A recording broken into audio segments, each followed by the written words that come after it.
the next day will be the live stream for the finals. So super excited of various hunters as well as survivors. That's why we should elaborate a little bit more later about today's matchup. Yeah, so as Chocho mentioned, our first match is going to be new teams being added, new players, new synergy with a new team of RVL this time around. So this could be one of the teams that who's who of known survivors and hunters. But run us through 9A. So people in the chat are loving Zach. Hopefully you carry that same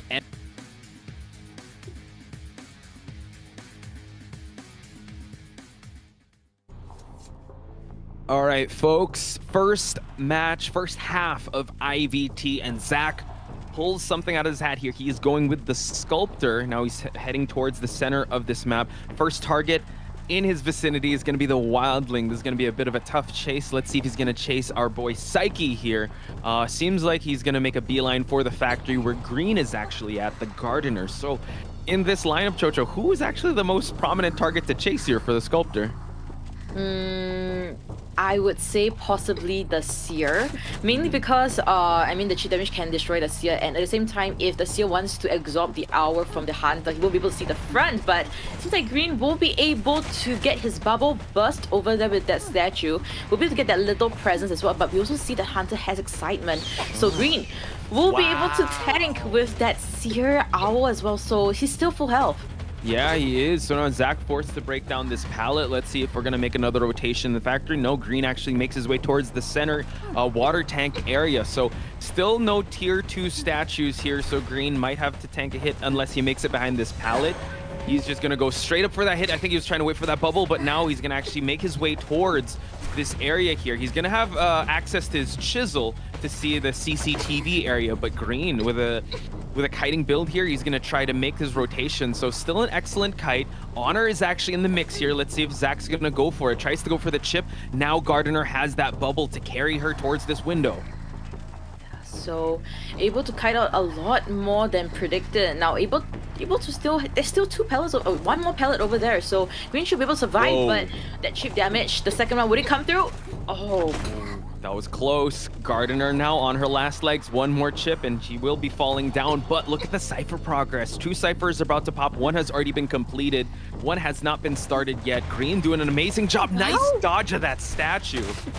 Yeah, amazing predicament over there. And now Gardener will still be able to kite over here. There isn't any confined space, but able to dodge it for the second time at the same window. Green able to generate a shield too, but he doesn't have the boost to get to the other side of that window. He will just have to play around here, and wow, that time bought out. Gosh. Incredible usage of that shield, like excellent discipline as well, but this chip damage will make this Gardener fall. But that's a 3 Cypher kite, and actually 3 and 1/3 Cypher kite on Green side. So excellent start. Seer has wanted order, meaning the Wildling is free to make that rescue happen. Psyche is already in the vicinity. Zach has the CCTV to use to try and harass. Able to spot out someone, but now he's just far camping away. They have more than enough time to actually get that last Cypher primed. So let's see how they're going to play this mid-game. Yeah, and also from the side of survivors, they should know that the Hunter does not have blink, because it took him that long and there were a lot of opportunities to blink, but he did not. So survivors should be predicting possibly a excitement over here. So yeah, choosing to sell could be a very wise choice here instead of giving the second presence. But Cypher, the last Cypher is actually around 55%, so Psyche has to really make this time count. Unable to get the first hit onto the Wilding, able to dodge it out, but the statues, one more statue and it will be second skill. Hang on. Okay, Psyche's already at the chair. Let's see if he can stall it out.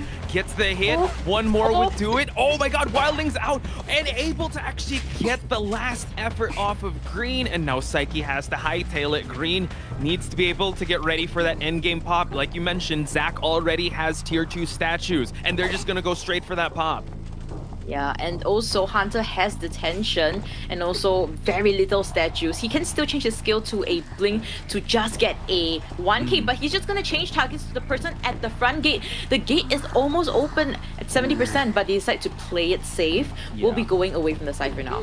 Excellent discipline there. I mean, it's past the 50% mark. They could have tried to push it, but they didn't want to be greedy. Honor having some acrobat bombs to work with. Also as a window, unable to get it. And now the flywheel able to silence, but through the window, Chocho. Oh my gosh, that was a very sticky situation. And now Seki was able to open the front gate. Becky is being opened by I believe the gardener. So Seer is the one making a mad dash for the front gate. Now Honor will be seeing the chair here, and I don't think they will be going for another rescue. There isn't any more tight turners here. Yeah, this is actually the best that Zach could offer in this type of situation. The Cypher Rush was just on point. Green's kiting was really on a next level here, and in less than 5 minutes, the game is concluded with Green just having the discipline with the kiting routes, waiting for the bubble to come in, respecting, you know, our route. It's going to be quite interesting here to see, but you know what?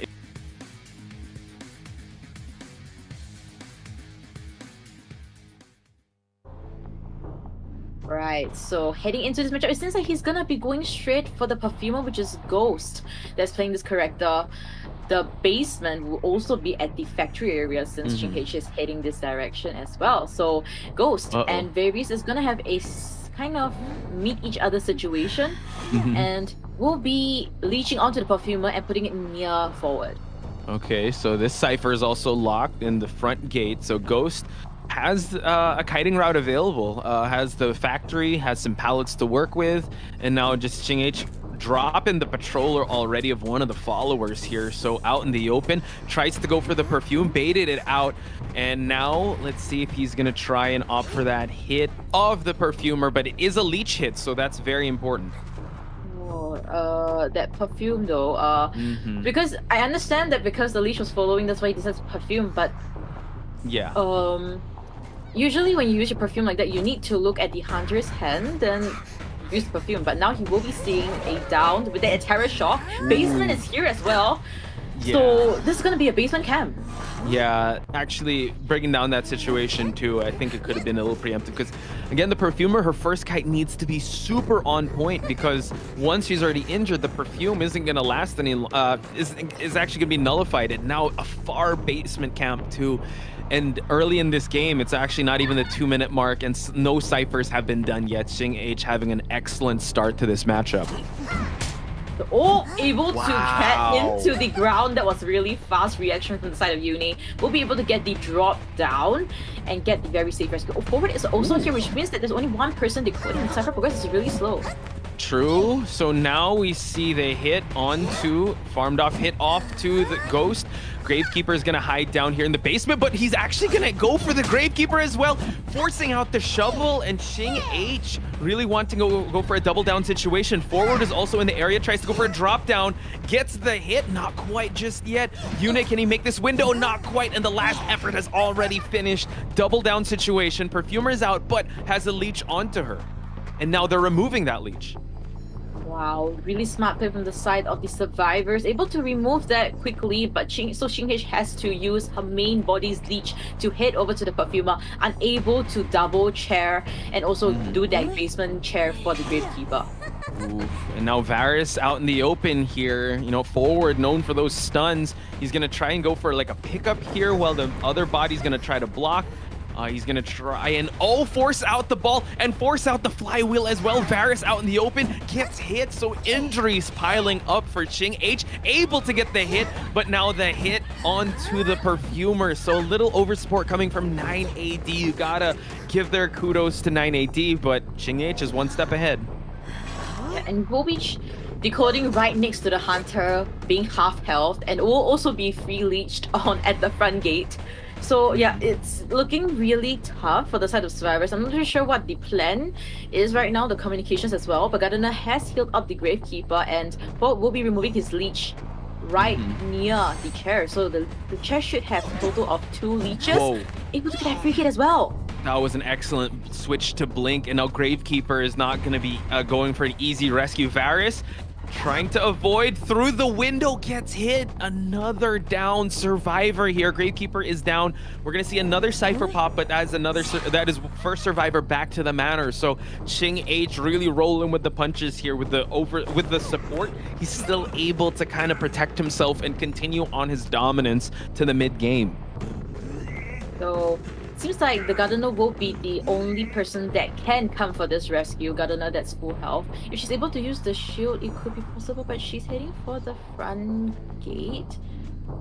Yeah, and Xing H on the main body here is just going to position main follower to the Gardener here. Envoy gets hit with a blink hit, and now it just seems like Xing H is going to put the final touches in his excellent game here. All the survivors, well, two of the survivors can't even go for a safe rescue. We don't have any resources, but Envoy actually having the bubble to get the safe rescue gets the hit, so now excellent rescue off this forward. So yeah, everything is looking still rather tough, but at least able to get that rescue. This blink hit, will it register? It seems like it will. So unable to generate the shield as well. That was just excellent discipline, trying to bait out the pallet drop and now going for that blink attack. Xing H, Varus is close, but not quite there. So now he's still making the rotations on the shack area. Gardener now. It's a game of musical chairs here, folks. You know, survivors taking turns on the chairs. Yune is here too, just trying to pressure. But this is actually putting a huge halt on objectives. Ciphers have not moved since the 36% mark. So 2 half healths and total of 2 leeches in the map. So now 1, so which is the main body's 1. So Varys will try to attempt for this rescue by with Yune. So we'll see a coordinated rescue over here. Able to miss the hit rested, but the flywheel also went there too. So able to get the rescue. But the hit still registers onto Envoy. 2 downed individuals on the floor at the center area. Varys able to escape now, but he has such little ball. He has no more tight turn. There's no tight turner. They all have health, so yeah, looking... I mean, we have to just give our kudos to Xing H with how he was able to control this match, and now just really hunkering down here just so he can make sure he puts a 5-point lead in this matchup. But you got to give it up to the survivors. They're really gung-ho and supporting, and for them to be able to try and kind of defend as much as possible. But dang, that was actually a great vault there. So now Xing H, let's see if he's gonna try and down this forward. Gardener's about to expire. But as I was saying, you know what, the survivors here just going all the way till the end here for them to try and survive as much as possible and get that support. So just goes to show that, you know what, a perfumer, once you get hit right away, it's really tough for you to kind of rebound. It's a little disheartening, but you know what, there's still that round number 2 to go with. I had as much insight as possible, but the meta is still building with this character.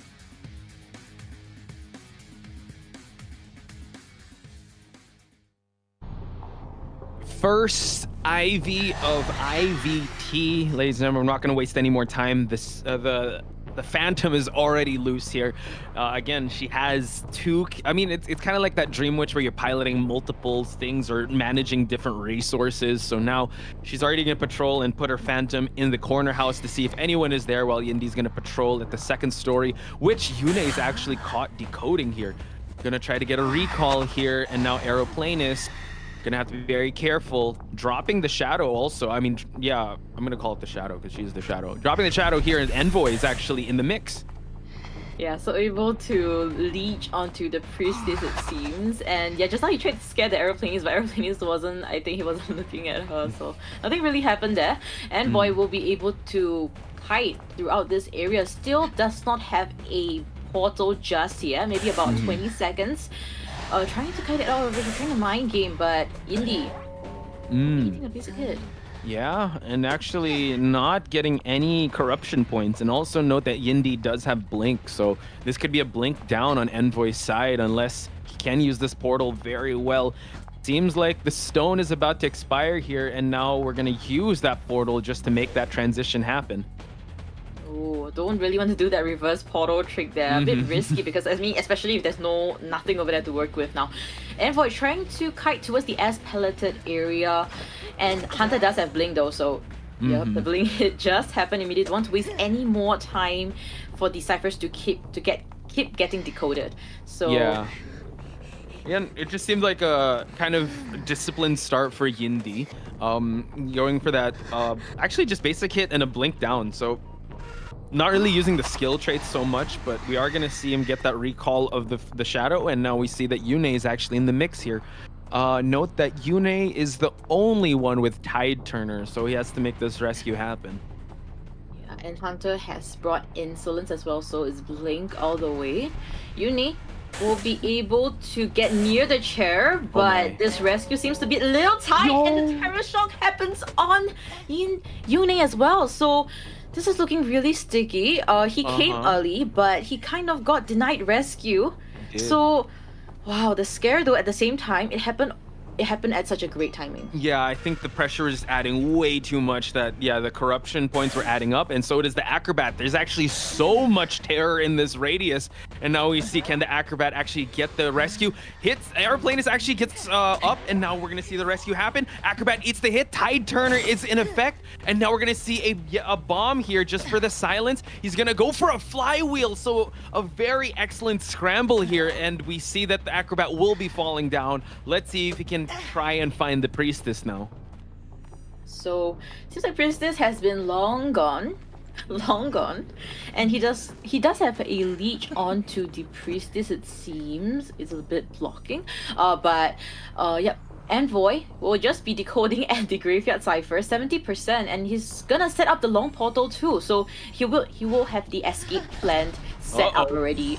But wow, like you mentioned, Chocho, the teleport was there, able to actually leech on him, get the teleport, and denied the long portal, the escape plan. So Acrobat gets saved, but at the trade-off, Priestess gets hit, and now we're gonna get the teleport back to this stone area where Varus is at. 4 ciphers still remain, but there is some progress on a lot of them. So now 3 ciphers, 1 at 68, 1 at 64, and 1 at 47. So Acrobat here needs to contain this Hunter. yeah, he needs to contain very long, but for now the ciphers are looking pretty okay. He needs to kite for at the very least 60 seconds, and can't see an instant down as well. Whoa. So able to scare and freezes the survivor at the same time. So we'll be getting that hit onto Varys. We'll be seeing the chair, but he decides not to. Well, wants to map control, I think. Yeah, that was. Could I just say that was actually a good teleport to the Acrobat? Gets the scare, gets the hit, because the Acrobat was doing an excellent job kiting. So now Acrobat will be seeing that rocket chair. Cheerleader is actually the only one that could go for a safe rescue as she pops that 3rd cipher. And then actually they might push for like 1 more cipher. So they're actually kind of doing okay here. But they have to be very careful how they play this mid to end game. We definitely have to, and yeah, Ghost will be coming for this rescue. Is the full health cheerleader, so it should be no problem. I mean, that's what we said the last time, but Aeroplane has still got that terror shock. But yep, we'll be seeing the cheerleader at the chair. Hopefully that it doesn't get to 100%, or if not, another terror shock possibly, or denied rescue. Okay. Denied rescue, but he's gonna get the corruption hit, gets the hit onto the cheerleader, and that last cipher is nowhere near completion just yet. Acrobat now back on the chase here. Varus has to be very careful. 2 palleted area. He's gonna get chased away. He's gonna teleport, gets the hit, and now a double down situation for Yindi. Too skilled as an IV player. You can tell from Yindi's precision when it comes to the attack range, and also like the controls. We see him shifting so fast, and the hit just registers immediately because the survivors get frozen. Gets what do you call it? 100% corruption. So. Yeah, it's just he's very aware of the skills being used, when to do the leech, when to go for the scares, where to position his shadow. So it's kind of textbook how he's playing this the shadow. Note that he still has a blink to utilize just for that down situation, but now tries to go for that teleport cheerleader away from that range at 55%. 1 scare and then the controls will be gained. Oh, but goes for the blink. Doesn't even allow the cheerleader use the pom-poms, and the cheerleader has already used her exit paths. So now it's only a matter of time when, if he gets down the Aeroplanist, that's going to be GG. GG, but yeah, it seems like he wasn't able to get a view of where Aeroplanist is. Yune is, and Yune still has 2 arrow packs to use. So whether his kite would be enough for cheerleader to stand up and decode, it's a huge question that we have here. And the fact that the 2 of them are actually quite near each other, and there is the tinnitus being popped up here. It seems like it might there we be a go. GG situation over here. Yeah, able to get onto the airplane. It's 100% corruption. Yindi able to put the finishing touches on this matchup to bring out a 5-point game with the first shadow pick on this game. Yeah, they're able to add that insult to the injury right now with this 5-point lead. How what can the survivors or what can the hunter do now coming into the second half, right? Yeah, it's gonna, I mean, you guys got to give all your energy to Zach here. And moral victory for him to at least get more than just the tie, since it was 3-1 in round number 1. So that's how I feel like they should play this, because like we said, we built up RM as the kind of like the Avengers team, or the powerhouse team of just the collective of different or strong players from various competitive teams. So I think their best bet here is just if he's gonna bring out that fool's gold, he's gonna have to try and work for his best here. So we do see that the camping is already being done at the dungeon area. I think the survivor crawled really far away and now able to find Ghost. Now he's gonna just teleport to him and go for that chair. It's gonna be a GG situation. RM is terrifying to go up against, both survivor and hunter faction. I wonder if I think right now he really puts a lot of hard work trying to understand and decipher certain characters to maximize their use actually. Yeah, based on how they like place their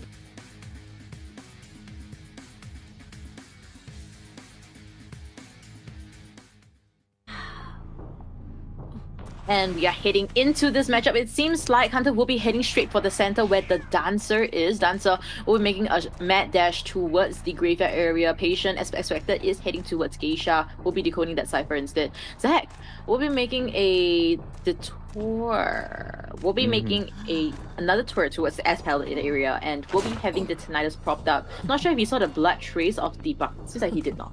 Yeah, just touring around Ever Sleeping Town. Seiken already dropping a box here, just making his presence felt. We're dropping the first cat here, but he's actually going to pirouette away. The jump is going to be there, but the silence is going to put Seiken in a bad spot here, but at least he has the window to work with. No, he's actually going to go on the right side. Still working with this box. It's going to be a little bit of a hindrance. Let's see if he's going to choose to break it or just walk past. Seems like he wants to just clean up the toys that the Dancer has left out. Yeah, and also Hunter has brought Warped as well, so Green will be seeing the first chase and using the hook to get that distance as well, so we'll be able to dodge out the first cat, and he will be frozen at this point in time. We won't be able to use any hooks. Yeah, but he's got 2 S pallets to work with, so forcing him to break one. Now he's just making the rotations towards this corner house because he needs to contain this Hunter away from ciphers being worked on. About a minute already has passed, but they have not popped the cipher just yet. Zach trying to play some mind games here, but Green just opting to go for that window. Gonna get leeched onto for the cat. Nice drop down from both these teams, but now nice transition with the hook. Green now might have to work with this palleted area, and now he gets the hit onto the patient. Wow, Zach with that charged attack and then turn around with that camera hit.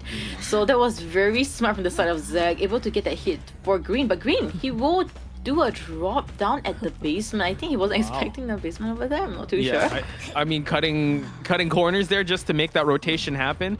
Green does not have any more hooks to work with. This cat is going to leech onto this patient, and now the leap is going to happen. Gonna get the hit, and now the down onto this patient. Cypher progress looking kind of decent on both sides, but really depends on how they're going to play out this next rescue. Wow, almost 3 full Cypher kite from the side of Green. And first officer, Psyche, will be coming for the first rescue. He has 2 watch, he has a Tide Turner. It should be a pretty stable rescue. Yep, and Psyche.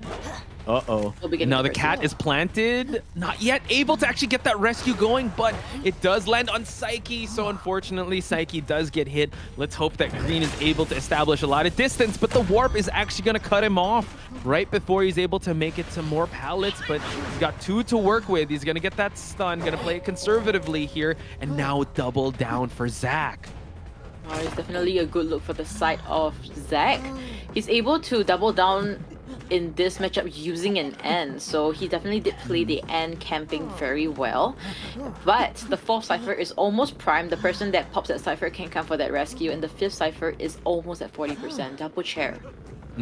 Yeah, just an excellent play there. Like, just getting Psyche hit with that first cat before he actually hit Psyche out of the state, able to drop down that cross for him to be able to camp out that chair. But we do see that the barmaid is going to make her way. He's going to try to go for a speed drink to stop things out. and now gets the stun early on, gets the hit, another stun, but no, the rescue does happen. A little bit of a traffic jam, but no, green falls down. 907S is gonna drink a healing boost just for her to move on. 2 ciphers remain, Chocho. This is actually looking pretty good on the side of Zach. He needs to play this out really well before that last 84% cipher gets moving. Yeah, and the 84% cipher is actually near Barmaid too, so and now that she's full health, she should be able to put a cipher, and there isn't any trump card. This is Rob all the way. So we'll be forced to use the first watch. Wow. Luckily, missing that swing. Yeah, so now Psyche trying to make his way around, gets the uses of that clock.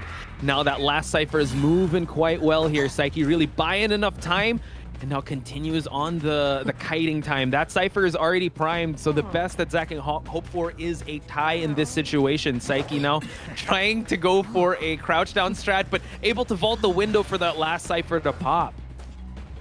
And that gate is being opened by Saiken, actually quite nearby, so he's actually playing a little bit with Fate over here, but Dungeon is at Fate gate, so if Saiken is able to kite long enough for Psyche to hit towards the other side of the gate, which is still at 0%, Flywheel successfully will be able to pirouette once again. Saiken making god kiting skills over here. So much distance established, but now we get a cat bite.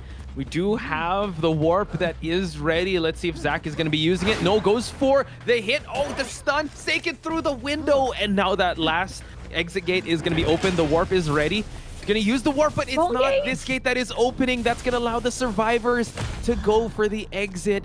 But he's still able to get a 2-man elimination, which is, you know, a moral victory on Zach's side. But ultimately, Chocho, RM is your winner in the first match. Moments of brilliance, I would have to say. Stuffing out Psyche's rescue, or at least on display here in the match results.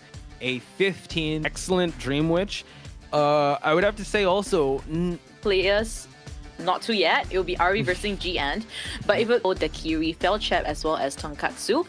And for the other two... Coming out with the Evil Reptilian. So I'm super excited to see if I'm going to bring it out. Okay.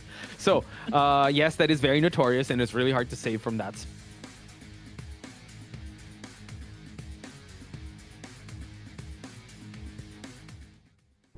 And hopefully the rain does not interrupt my internet. And we'll be heading into this matchup. It seems like the shadow will be kind of heading towards the mercenary, while the main body is heading towards the shack area. So we'll be teleporting towards... Oh, we'll be moving the ETN back to the main body instead. Interesting. Just setting up a camping area here, right near the ruins area, and also the shack area. But now we're seeing Nella actually go for the shadow once again to kind of snipe out that Kiri. Gonna try to go for that scare prisoner sitting at 40% corruption. So it has to be very careful, because in this area there is that shock value that will stun the hunter. So now we're going to see him kind of teleport, drop a stone here at 90%, 100% already, but he's nowhere near for that corruption, so this prisoner could actually move along. Oh, able to do that stun as well. So able to successfully hit towards the pelleted area. He does have 2 pellets to work with, but we'll just slam one down and move to the other. So able to vault over too, but the blink misses. What? That was huge. Great stuff on Dakiri's side at 90% corruption, and now he's actually heading his way towards the hospital area. So this is not a good start for Ivy. Already spent the blink. He's gonna have to use the corruption control just for him to get a single hit, but that's still an up and about survivor here. Drops down that pallet. This first hit is actually taken a while for Ivy, and now he's just gonna force the basic hit, runs straight down. Let's see if Dakiri can continue on this kite. Wow. So this is looking rather detrimental for the side of the hunter. We'll be changing target. Oh, lost the prisoner for a second, but we'll be seeing him still with that blood trace on the floor. Dakiri trying to hit inside. Drops down the pallet and now continues on the route to the second story of this, forcing to break down that pallet. Still sitting at 48% corruption, but as this is happening, Chocho, Cypher progress is moving quite well. So now Mercenary is the one with that corruption. We do see that the prisoner is still trying to hightail it to an okay spot outside. Interestingly, I thought he'd just still stick to the hospital, but now out here in the open, we're going to see that corruption happen, and now the prisoner is down. 2 ciphers have already popped, so let's see if this kind of slow start or this detrimental start can kind of turn around for Ivy here. Yeah, and we do see that the first 2 ciphers, I think they're connected. So prisoner is decoding 2 ciphers at one time. Or is it the barmaid? Barmaid. Yeah, prisoner's on the rocket share, so the connection is still there. Again, it's action is kind of scrambly at this point, so now you have to be very careful because now the barmaid is actually going to get the 100% corruption, but Mercenary is here to tank that hit to get that rescue, and now barmaid is not corrupted anymore. We see the Mercenary go for the elbow pad. Dakiri now out in the open here is gonna get teleported on. Oh yeah, so he's gonna try to cut off the route. Let's see if he's gonna try to make it. Tries to go for the scare. 100% goes for the hit. Last effort pop. Yeah, amazing stuff coming from the side of the Hunter. And actually, if we're looking at the timing, right, it's actually 3 minutes already, but the 3rd cipher will be soon popped, but not yet still. And they still need a full cipher. So cipher progress, I would say it's still relatively okay, but I was expecting it to be a little bit faster, considering there is a prisoner in the mix. Yeah, it was again, like a great start. Forcing out the blink, continuing on the kiting routes is really good. But now it seems like kind of an even keel. They haven't worked on their last cipher yet, but definitely pressure is on Yella's side to kind of camp this one out. So let's see which one they're going to open, the one at Birdcage. You pointed this out, like if he can just control this center cipher, it's going to be really hard. Now prisoner is out, tries to go for the hit, unable to get it just yet, gets the zap and also drops down, but the blink hit connects to Daikiri. Wow, and Mercenary will be drinking a Dolphin from the side of the barmaid. And yeah, Gardener just slamming that pellet down just kind of gave that space for the Ivy to just blink and hit. If Gardener was able to just follow along with the prisoner, I think a body block could have happened. And the ciphers will have progressed a lot more even if it's not primed. Wow, now the Gardener getting that 100% scare rate, able to actually get that hit and still sitting at 47. So now it is going to be a really tough chance for them to actually pop that last cipher. Wow, and actually the last 3 ciphers are quite spread apart if I saw that correctly. He's moving a lot the directions everywhere. So yeah, ciphers actually quite far apart, so that's actually a good thing for the side of the survivors. They should be able to decode, but the map control from Nila, it seems to be a little bit too much for them. Oh yeah, Niella seems to be very locked in this end game, like continuing the pressure. They're actually forced to open 3 ciphers, and now Mercenary, unfortunately getting the 100% corruption, gets hit, only has 1 elbow pad to work with. So Niella's slowly dwindling the resources of the survivors. I think the best chance for these survivors is just to go for a tied game here and push for that end game cipher. Yeah, and Nila seems to be very proficient in the IV. He's been changing his from shadow to the main body like every less than 10 seconds. He's been doing and the directions that he's facing because he needs to get the scare off the survivors as well. Very well done. So now he's trying to hunker down onto Pablo ZG since the main body is here. He's gonna open up other 2 ciphers, but the cipher with the most progress is still sitting at 64. So realizing that Pablo ZG might be a hard chase, he's gonna go for Feldchap now, but we're still sitting on no ciphers moving. Oh, barmaid eats that hit and still sitting at 53% corruption. He's gonna choose to commit. No, it seems like he's gonna recall and try to patrol with the main body plus the shadow. Yeah, and Pablo and Tonkatsu, it seems like they are just healing up in the open, and wow, and they do get it paid. They have to pay for it. If we're getting the basic hit onto the Mercenary, the healing in the open like that is definitely not ideal for the side of survivors. They should have went to somewhere a little bit safer. I know time is really tight, but they still have to do it. Yeah, it's a stalling game, right? But if you stall long enough, it actually will favor in the Hunter's side. You just want to break open the defenses and able to down the Gardener in the mix here. So now, Mercenary can still go for that save. We see that the barmaid is pushing that cipher, but barmaid already realizing, all right, he's already on the ghost form. I have to get out of this cipher and respect that. And Feldchap, though, no more drinks to work with. This is going to be real tough. He's at 99% scared. This is not going to be good if he gets that 100%. Oh, Don't it look seems back. like Don't look back. Yeah. Oh, the speed drink! Wow, what a call out for Barmaid. And Gardener is able to get out of the heel stay. Okay, but the blink, okay, forcing out. This is an intense match, Chocho. Yeah, same. Two blinks, but at the same location. Seems to be very cursed. Nella's cursed area with that blink, but I mean it gets the job done. And the last cipher, which is the one the most progress at 84%, I believe, is the one. Yeah, the Barmaid was the working on. Yeah, the two pedal one window area. So now Pablo ZG and Tonkatsu out in the open here, but doesn't know that this shadow form is actually patrolling where they'll be approaching. So they really need to pressure both the chair and that cipher. Luckily, it's the Barmaid's first time on that rocket chair, so they can kind of choose their approach here. Pablo ZG is going to try to make a beeline for it, but can't push the gate. Can't push that cipher too much. Mercenary can tank one hit. Has to be very careful and play with that corruption though. But now he's gonna choose to go for the Gardener, and now that halts the cipher progress at 94%. Chocho. Very so close yet so far, and now the two of them are not healing up. In fact, they are just running about like headless chickens. But Tonkatsu. Whoa. Yeah. Tonkatsu. Oh no, it's okay. Tonkatsu. Actually, if they really want to play the end game, right, they should either heal up now, attempt to at least, or open up chests so they have items to work with at the end of the game. The three of them, they pretty much have nothing. Gardener with the box doesn't do anything, but she does have the shield, so I guess that's the saving grace over here. Yeah, maybe Mercenary should probably open up a chest. But look, he's just hunkering down on this 94% cipher. Felchap, though, has to be very careful. He knows that if he gets summoned, oh, wow, he's able to get the teleport. Barmaid back at 99%. Felchap has to make a beeline to move on away, but there's a corrupted area here with that stone. So Niela, he needs to just buy so much time. Red light trick, able to get him, but no, forces to go out to see who's going to be here. It seems like it's the Gardener. Yeah, the Gardener able to generate the shield in time, and still trying to kite it out over here, but I think the hit will be registered soon with that chair, and yeah, we'll be seeing the chair at the last cipher, 94%, and at the bottom left we do see the Barmaid opening up the chest now. Yeah, so definitely a good call there for them to kind of stall things out. Barmaid has gotten some elbow pads, I believe, so that's gonna help, and now they're healing up.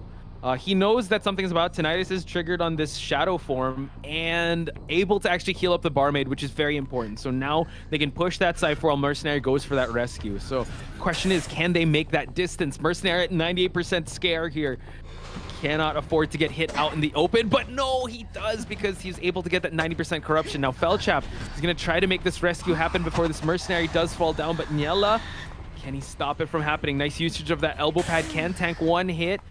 Getting the scare, only at 10% here. Save before half. Can he get it? No, it's not before half. Oh my goodness.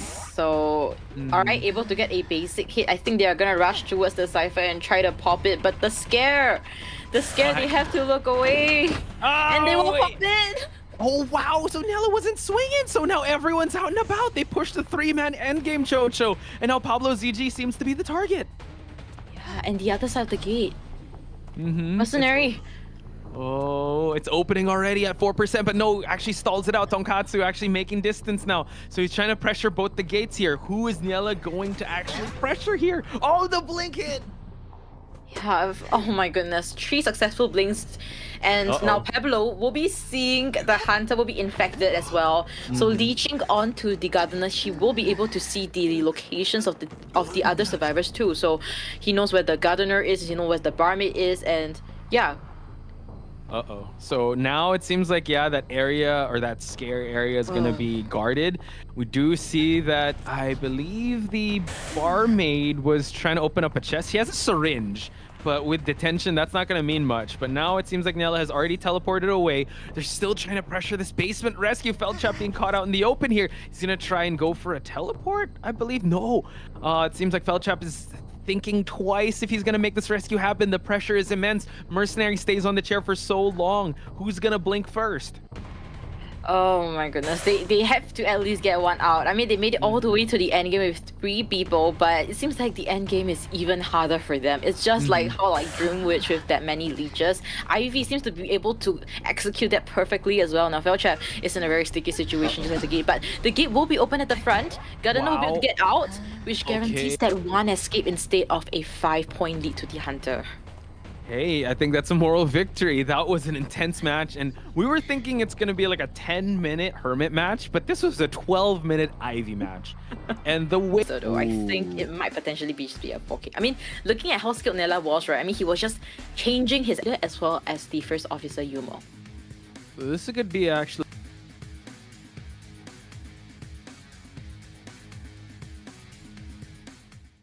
Wow, that S-tier skin coming right in. So we'll be spectating the Cypher, but we'll be unable to get any recordings from the side of the survivors, preventing them from decoding. And first officer will be decoding the Cypher that prisoner has linked up, which is from the hospital to the open air Cypher.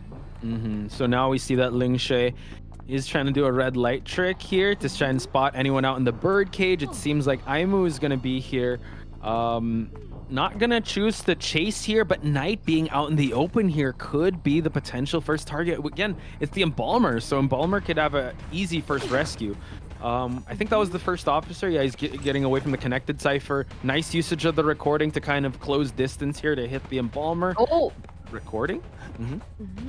Alright, unable to get a recording there, fortunately, even though the hand was up. But Knight will still be able to kite around the hospital area. Okay, he can definitely get a hit and hit right back up and then still play around this area. There's nobody in the hospital area too. Prisoner has already rotated out from the Cypher, decoding a safer one instead. So everything was looking pretty good for them. He used a recording onto the pallet. Yeah, I thought it was going to break down the pallet, but now red light trick actually kind of working, catching Knight out in the open. I failed to see where his coffin is. Blink hit and it connected. Now Embalmer, he's gonna not opt to use the coffin just yet. So this is where Clerk gets really scary once the camping starts. Yeah, unable to predict the blink because the flywheel didn't come through. Now Ken had the awareness of mind to just not stop decoding when the clerk is looking, so that's really good. Seems like first officer will be coming for the first rescue since the Embalmer did not embalm himself, and still has a flywheel as well as a 9 to work with. So we'll see how successful this rescue will be. Yo, able to actually skirt away from disaster there, and now gets the hit onto the first officer, but the rescue does happen. So very clean on the side of the survivors of Good Knight. And now speaking of Knight, Knight is the one that's still being chased here, not using the coffin, but nice recording usage just to get the hit. And Embalmer choosing to just fall into the corner here. He does have a coffin to work with, so let's see if that's going to become into usage here. Oh, I was hoping him to click the return to the Embalmer thing once he gets really close, but seems like it's not going to be the case. It's going to bring him a little bit closer towards the chair than embalm himself. He still has a flywheel, so I really hope he's not bringing this flywheel to the next match. So Imo will be trying to decode that Cypher, but it keeps getting interrupted. First officer will be decoding, will be done decoding his first Cypher soon. Yeah, which is good, but there are some recordings are being used to just stifle the Cypher there. But now we're gonna see Knight actually use that flywheel to make his transition towards the birdcage, forcing the Keegan to actually go through, and now a pallet to work with. Is recording though. He can't preemptively drop the pallets, but he's able to drop down the Embalmer. I really did hope that he would be able to kite this out, but of course with the help of his teammates to back him up with that pallet slams, etc. But because the Cyphers are just not enough, they need to at least make him stay alive such that the Cyphers can still progress with the other two individuals. Now one person is kiting while the other two is decoding, and if the other one gets recorded, there's only one person that's decoding out of the 3. So 3 Cyphers remaining. How are they gonna decode? It's gonna be a little tough flywheel just to transition towards this this window. It's gonna get blocked out. Aimu still has the recording up, but gets the hit. 2 injured survivors here. So just really trying to claim this mid game for the Hunter side. So last 2 Cyphers, 94 at 1 at 87 moving forward. It's gonna be hard for that end game to happen, but now let's see if he gets the hit, and it does connect. Well, that was a little bit fast, especially because the blink was not forced out too. So that kite was a lot shorter than I expected. And now the last cipher is at around 50%. With one person coming for rescue and one person decoding, I don't see how the cipher might progress very fast. Yeah, and you also have to account for the end game when she can record the gates too. So it's not an easy scot-free thing where you can like, all right, we push for the last cipher. I mean, end game against Keegan with blink and also detention is another problem that they have to solve. But they'll cross that bridge when they get there because the cheerleader is already here to make this rescue happen. Be very careful not to get terror shocked here. So Ling Shui playing this very carefully. The rescue does happen, but what a farm off hit onto the prisoner. Yeah, so right now, First Officer is trying to take the time to just decode as much as possible when she's sharing, but will be able to get a recording. I'm not too sure whether it was recorded when he was touching the cipher or he managed to let go in time. Now, cheerleader will be coming for the second rescue. Yeah, actually, it seems like also the first officer is making his way towards another cipher to possibly move that needle. But Ken's still looking very healthy here. He's gonna get a recording. Be very careful here, Chocho. Oh, when he was getting recorded. Okay, able to get the free rescue again. Cheerleader will be able to body block. Oh, the blink. Just trying to get that body block going, but unfortunately for them, he was able to use that blink like you called it, Chocho. Yeah, that was too clean. Ling Shui was too clean with that blink. Didn't even let them establish a closer distance to each other. And quite interesting, right? You move from one cipher to another. I get it. He's trying to because he was recorded when he was touching the cipher, so he wants to go to another one where he can decode. But when you're running there, Hunter can actually see you when he's recording you. So, it was kind of predicted that would gonna happen. But Yumo seems to have not predicted that for some reason. Yeah, the devil are in the details, folks, and Ling Shui just, you know what, refining those details for him to be able to kind of see the next movement patterns of these survivors. So, seems like this end game pop is not going to be close from happening just yet, but another recording just to put a timeout onto that second to the last cipher here, folks. So just spread out survivors. Cheerleader still has some cheers to work with. The first officer with half health and no pocket watch to work with. Yumo has to kite for his life in this ruins area. Whoa. Definitely has to, but able to vault even though that recording was over there. Yumo still able to cut it out here, but he has no items to work with. There is still pallets to but the hit registers through the pallet behind the wall, so Ken will be seeing the next chase. Yeah, Ken now just making sure that he's not going to get recorded, but seems like a checkmate scenario for Ling Shui because he also has detention and recordings to work with for the exit gates. So Ken just, I think they just have to have the never say die attitude here and try to push for at least one survivor out if they can. And yeah, able to stand up now, Yumo, which means that Yumo does not have any self-heal anymore. Ken recorded here, so definitely knows that there is nobody behind that pallet anymore. Ling Shui will be dropping down too alongside with Ken, and then slow down. Seems like it will register. Not quite. Yeah. Okay, look at that, playing a little bit of mind games there behind the tree. Let's see. Ling Shui needs to stay on top of everything here. Cannot lose his patience, cannot lose his cool, because that's what the survivors want. They want to divide and conquer here. Like, divide the attention and conquer this match. But he just needs to just zone in on one survivor, monitor those ciphers just in case, and just make sure. I mean, Blink is up here, but it's not going to down the cheerleader just yet unless it's Terror Shock. Yeah, and yeah, first officer managed to get a syringe, so able to heal himself. So it really is actually a good sign because a hunter can just change the trump card to a teleport and then just hit the person that's down. But now with that syringe, yeah, and it seems like able to get that pallet stun too, able to bring out a lot more time, but the pallet slam recorded. Yeah, that was actually an excellent call by Ling Shui. Note that aside from the syringe, the first officer also has a magic wand. So that could aid in the kiting potential, but cheerleader has to be able to heal up first. First officer trying to push it. Whoa, changes actually to abnormal. And now this makes it a lot more harder for these survivors to push the ciphers because now he's guarding that one cipher and that other cipher has already dwindled down. So these two ciphers have gotten so much harder to push. Yeah, and I wonder whether he actually recorded himself doing the abnormal act. Ooh, you're right. That would be really detailed of Ling Xue to do that. And Yuma will be using the magic wand to kind of create a barrier between the hunter as well as himself.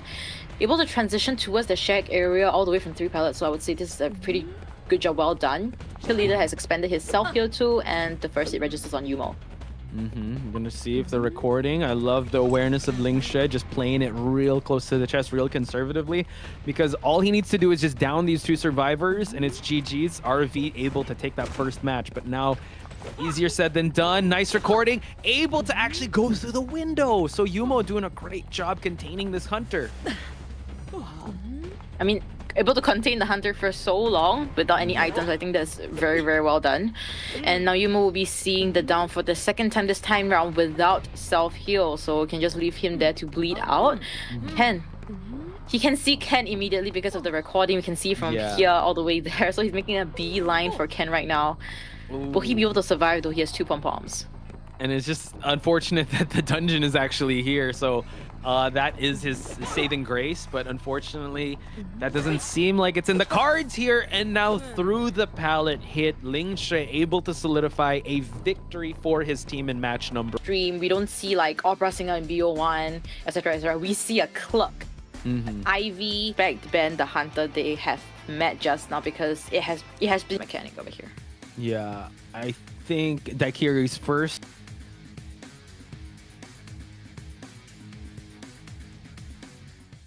Right, we are heading into the match. It seems like Nayla is going straight for the mechanic, or if not the seer at the factory area.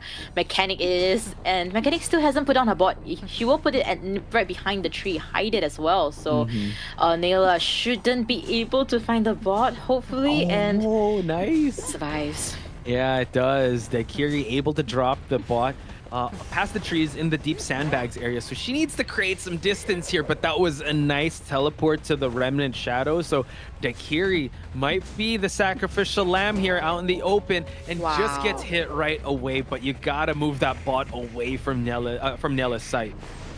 Too fast. That was 40 seconds. Blink wasn't even ready, and it seems like he didn't even bring Blink. He brought abnormal. Yo, okay, so he really wants to go aggressive here and stall out the game. That means Nella has to be able to... He can't camp. He wants to be able to move on around and try and kick as much ciphers as possible and kick some pallets too.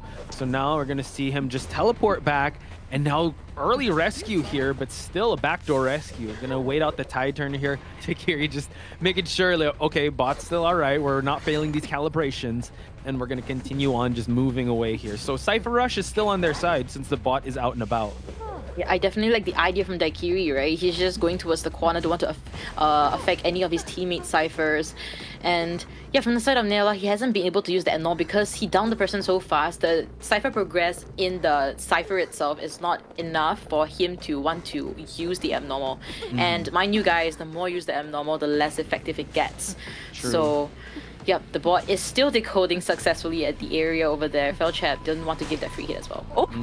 Yeah, able to use the abnormal now, so it does pay off in that aspect. We do see that the first officer is here just to feed that tinnitus to keep him at bay. But as this is happening, you're seeing that the bot is moving on Cypher here at 70%.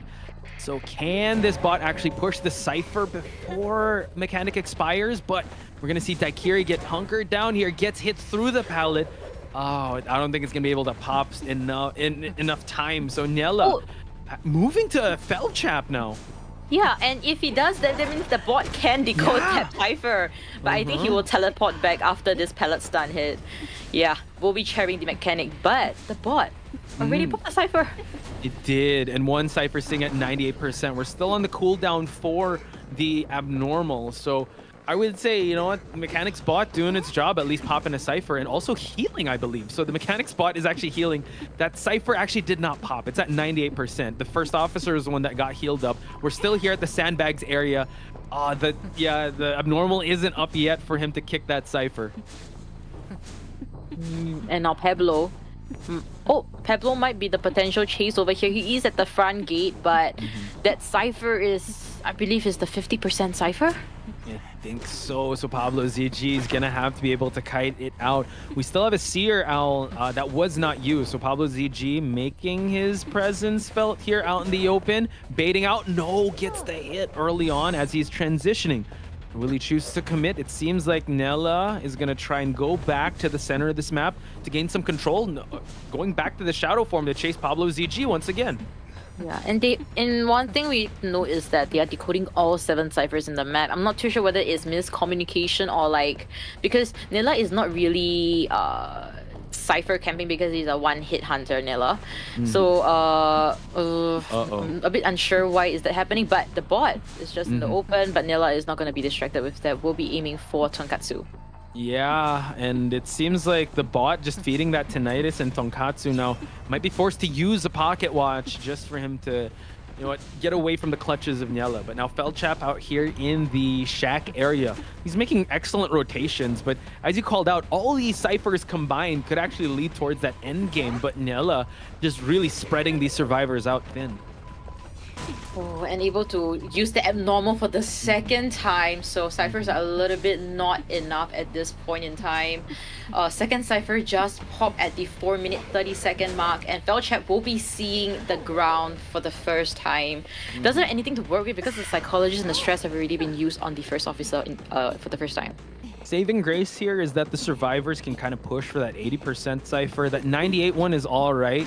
Considering that the abnormal was used twice already, it's not going to be as devastating as the first abnormal, but it's still going to stall out the game. So they have to be very careful, especially considering that Pablo ZG has to use the owl. Baits it out. And now let's see if he's going to make this rescue happen. He's going to try to body block, unable to get it, and the psychologist has fallen down.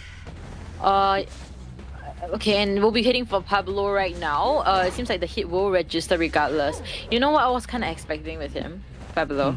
Once he had the bird on him and the hunter was beating him, right? I was kind of hoping he would just play around with the chair, delay the chair, rescue thing. But he just rescued and like, boy. Yeah, and I think Nella knew it's like, okay, this is kind of my situation for me to gain everything. So let's see how Raven survivors will get themselves out of this really tough situation. We're going to see Tonkatsu kind of stall it out. Psychologist still has some time on this rocket chair.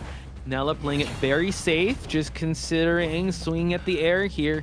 Has to time it very well once the rescue happens. Seer is up and about, so he's going to have to body block for his life. Oh my gosh, another Terror Shock? Not quite able to actually get the body block. An intense final Cypher rush here. Let's see if they're going to make it happen, but Nella knows that Cypher is moving. Pablo ZG has to move away from this mid Cypher here. So it seems like Nella is going to move on away here. Abnormal still in play. Oh, trying to bait it out over here. Pablo not really falling for it. Yeah, just an intense game. We do see double Cypher rush happening on the side of the shack area. Can Nella actually stop it from happening? It's still too far off, Jojo. Yeah, and he also can teleport back to the 3-pallet Cypher if he cannot get anybody here, but first officer will be seeing the ground, and Feldchap still half health. Okay, so now he's going to choose to chair this survivor while there is someone that is here. So the last Cypher is already primed. Basement! Oh, wow, this is going to be intense. How are they going to play this one out? The survivor is up top. Are we going to go for a rush to the basement? It seems like it's the site. Okay, so it seems like they just go for that pop, and now Nella is going to scramble. Maybe they just want to go for one survivor escape here. Maybe that could be the case, but considering Hunter has trump card and teleport afterwards, might not be so easy. Yeah, true. We're gonna see. Oh, he's gonna have to guard 2 exit gates. Pablo ZG, they're playing it real tough here. First officer is gonna be on that rock chair for a while. We do see lower left side of the screen. Someone is opening up the exit gate. The mechanics bot is still here to provide some tinnitus, but he's already spotted out Pablo ZG. Pablo ZG still has no owl. So let's see, can he gain one? Oh, gets hit through the window.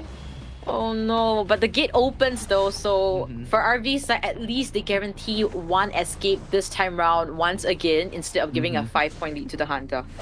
These games are too close to call, Chocho. It's like a battle of the hunters, but once again, RV able to just get at least one. I think that's Shadow. They banned out IV. Yep. Correct, Shadow. Okay. Yeah. So then they opted for the opera singer. Which... Real character to be played in this team comp. But looking at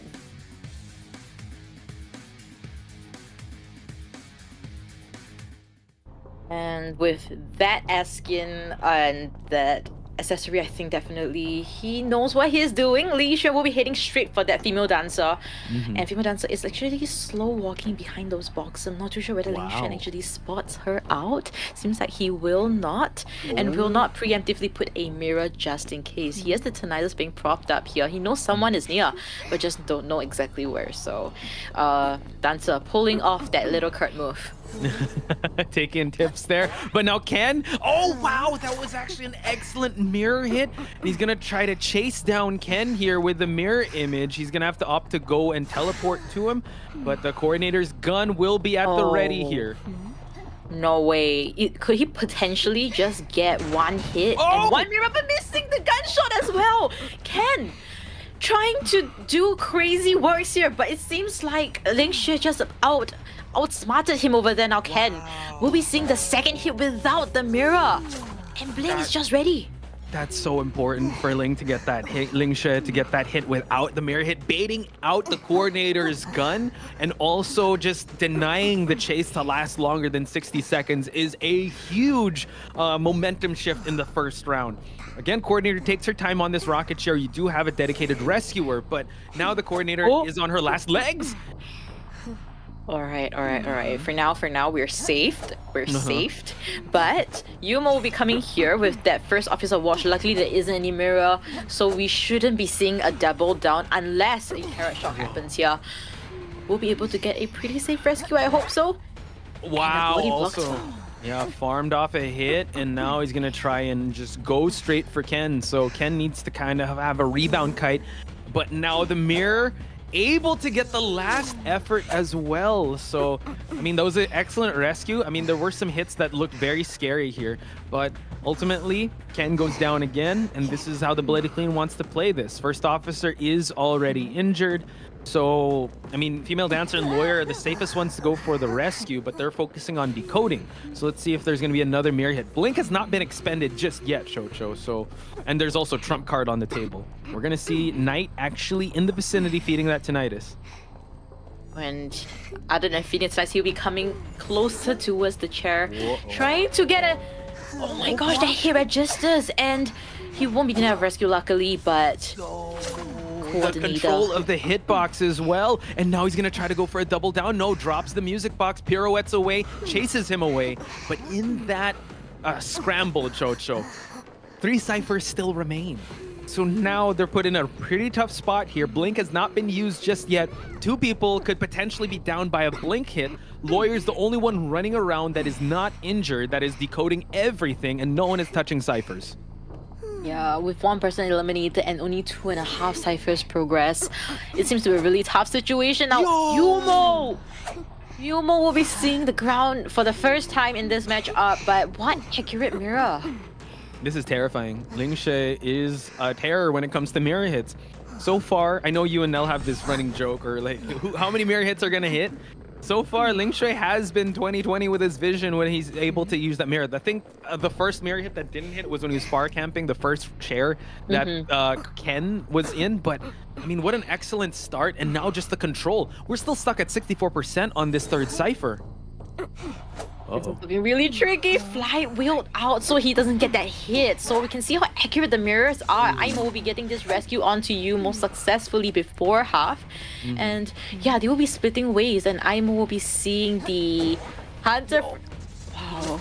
The terror shock happens with that blink hit too, so doesn't really want them to just have time to decode and heal up. He wants to snowball and get that 4K, end this match in this round. Yeah, I like the decision to actually go for that lawyer, since he's the fastest decoder amongst them, because he knows that the first officer is going to take some time on that rocket chair and not really pose a threat. But he knows he's waiting for his mirror cooldown to happen, but the heal does come off, but he has to be very careful. They spread out. They do, and luckily this time around Yumo will not be seeing the mirror hit for the second time. Now Knight manages to get closer towards the chair. Will he be able to get a free rescue, or if not, something different? This is kind of scary. Dancer getting the hit. That was so close, but at least able to injure the Dancer. Now, the Lawyer is now trying to hightail it to another part of this map. We do see that the Mirror is just going to down him right away. Doesn't want to waste any time. And Lingshui is going to go back to chairing this Lawyer. So constantly pressuring these survivors to go for rescues and not focus on decoding is going to be a slow bleed towards the end game. Yeah. Second chair now, Yumo is the only one that can come for this rescue because he is the only full health here. Hopefully he holds onto the watch, though I don't really want him to use the watch so he can conserve this, because regardless, I think just getting a hit here is fine. Tonight might see the mirror here. Oh, you see that? Just like constantly threading the needle. Okay, he's gonna try and put the mirror up. He's gonna try to hit two birds with one stone here, but able to actually get the hit off? Not quite. So now the rescue does happen. Aimo is trying his best to not get hit, but the Lawyer gets hit with that hitbox, and now the Lawyer will be sent back to the manor. We don't have a last cipher just yet, Chocho, and he's gonna chair right here where the cipher is being worked on. Yeah, and we can see how familiar Lingshui is with that hitbox, right, with this Bloody Queen. He's definitely very experienced, and with him just adding more and more hunters into his character pool, it's just a showing as to how versatile and flexible he can adapt to the meta. And now Lingshui trying to spot out somebody here, Yumo with the tinnitus, but the Blood Prince. First officer getting that first hit, and now just using that pocket watch. Very conservative here. Now Lingshui still has trump card to work with, but it seems like Knight is really trying to push that center cipher. Kind of in a dangerous area because there's no music boxes left to work with. So we do see that Warp was changed to, and now the first officer is gonna have to use that second pocket watch. Oh my goodness. Mirror and a Warp. That's like double mirrors at one time. So Yumo will be able to not escape the mirror for the next time, for the last time. Oh my goodness. Lingshui, I think he only missed like, okay, maximum, I think like three. Is he gonna chair? Oh, maybe bring towards the center and then try to hunt down Knight here. But he's in a good position. There's 2 ciphers remaining. The last cipher hasn't been worked on yet. Granted, the female Dancer does have 2 boxes to work with, but she's still injured, so she's gonna fall down to 1 hit. And now the first officer's no items. They can't heal each other, so Lingshui is kind of seeing the light at the end of the tunnel here to make it to top 4. Definitely is. And yeah, I mean, this is not yet it, because 4K then 2-0, and there is definitely that slight teeny weeny hope if Lingshui does give it, but yeah, for so now you cannot discount the team or any survivor team, because we've seen it in the big stage where B4U was able to get 1 person escape against TE's Pepe. So they definitely frustrated him. So Lingshui has to play very patient, but spots out good Knight. Wow. And now Knight. Goes the good Knight. There's a lot of Knights, but Yumo now is the one that is going to be chased. So it's a battle of the exit paths here, but Lingshui actually sees where this first officer is going, and he only has the factory to work with, and Warp is ready. Warp is ready, Mirror will be ready soon too, so which one is he gonna pick? He literally can do anything and everything. He can use both all the time. Yeah, anything and everything all the time.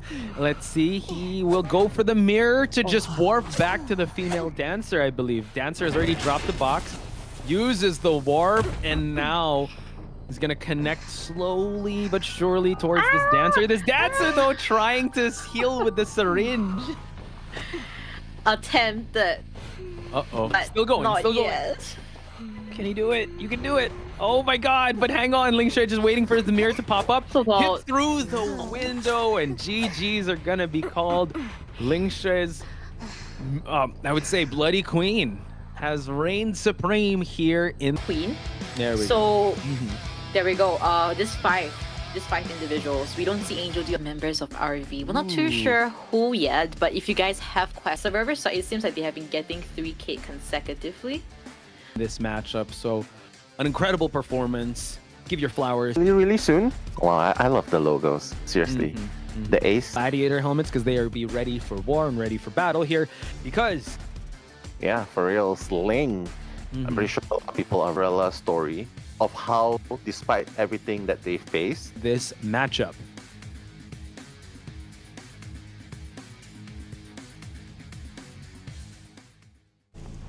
Alrighty guys, Skibidi Sprinter coming in with the opera singer, wasting no time trying to find Zensawa. Yeah, that's the closest target here, right? But it is a 2-floor, trying to catch him off guard, cutting off his exits already, breaking the first pallet, trying to catch up to Zensawa, realizing this, Coordinator still has a gun in his hands, Sprinter. Zensawa, yeah, he's not gonna risk it, he's just gonna use it right off the bat, deciding to return to the corner double story. Let's see if Sprinter is gonna continue the chase. It seems like he is. He's like, yeah, you shot me. I'm not gonna change target now, right? So yeah, he's gonna I mean, continue that on. actually makes the target even more juicier, right? The basement's here. You don't have a gun to worry about anymore. Also, that pallet as well. So now it's eventually just a game of like cat and mouse, and Coordinator only has the environment to work with. Drops down that pallet, shifts away from the corner house, and now is out in the open here in this 11 area. But Zensawa now is gonna run towards Lace for some support. Yeah, I mean, the slow music is there, but oh no! The blink hit! Missed the first time, but the follow-up is going to connect. Zensawa so close, yet so far, and now, this is the risk as well. You try to run to your teammates for support, right? For the music box support, but now you're interrupting that cypher, and not to mention Sprinter's gonna break that box.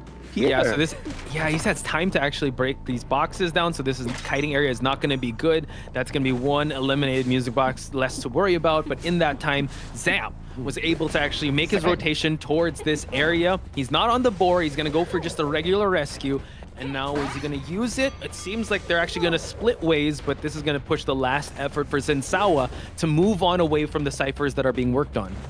Yeah, I think Zensawa's giving... they're not gonna rescue him anymore.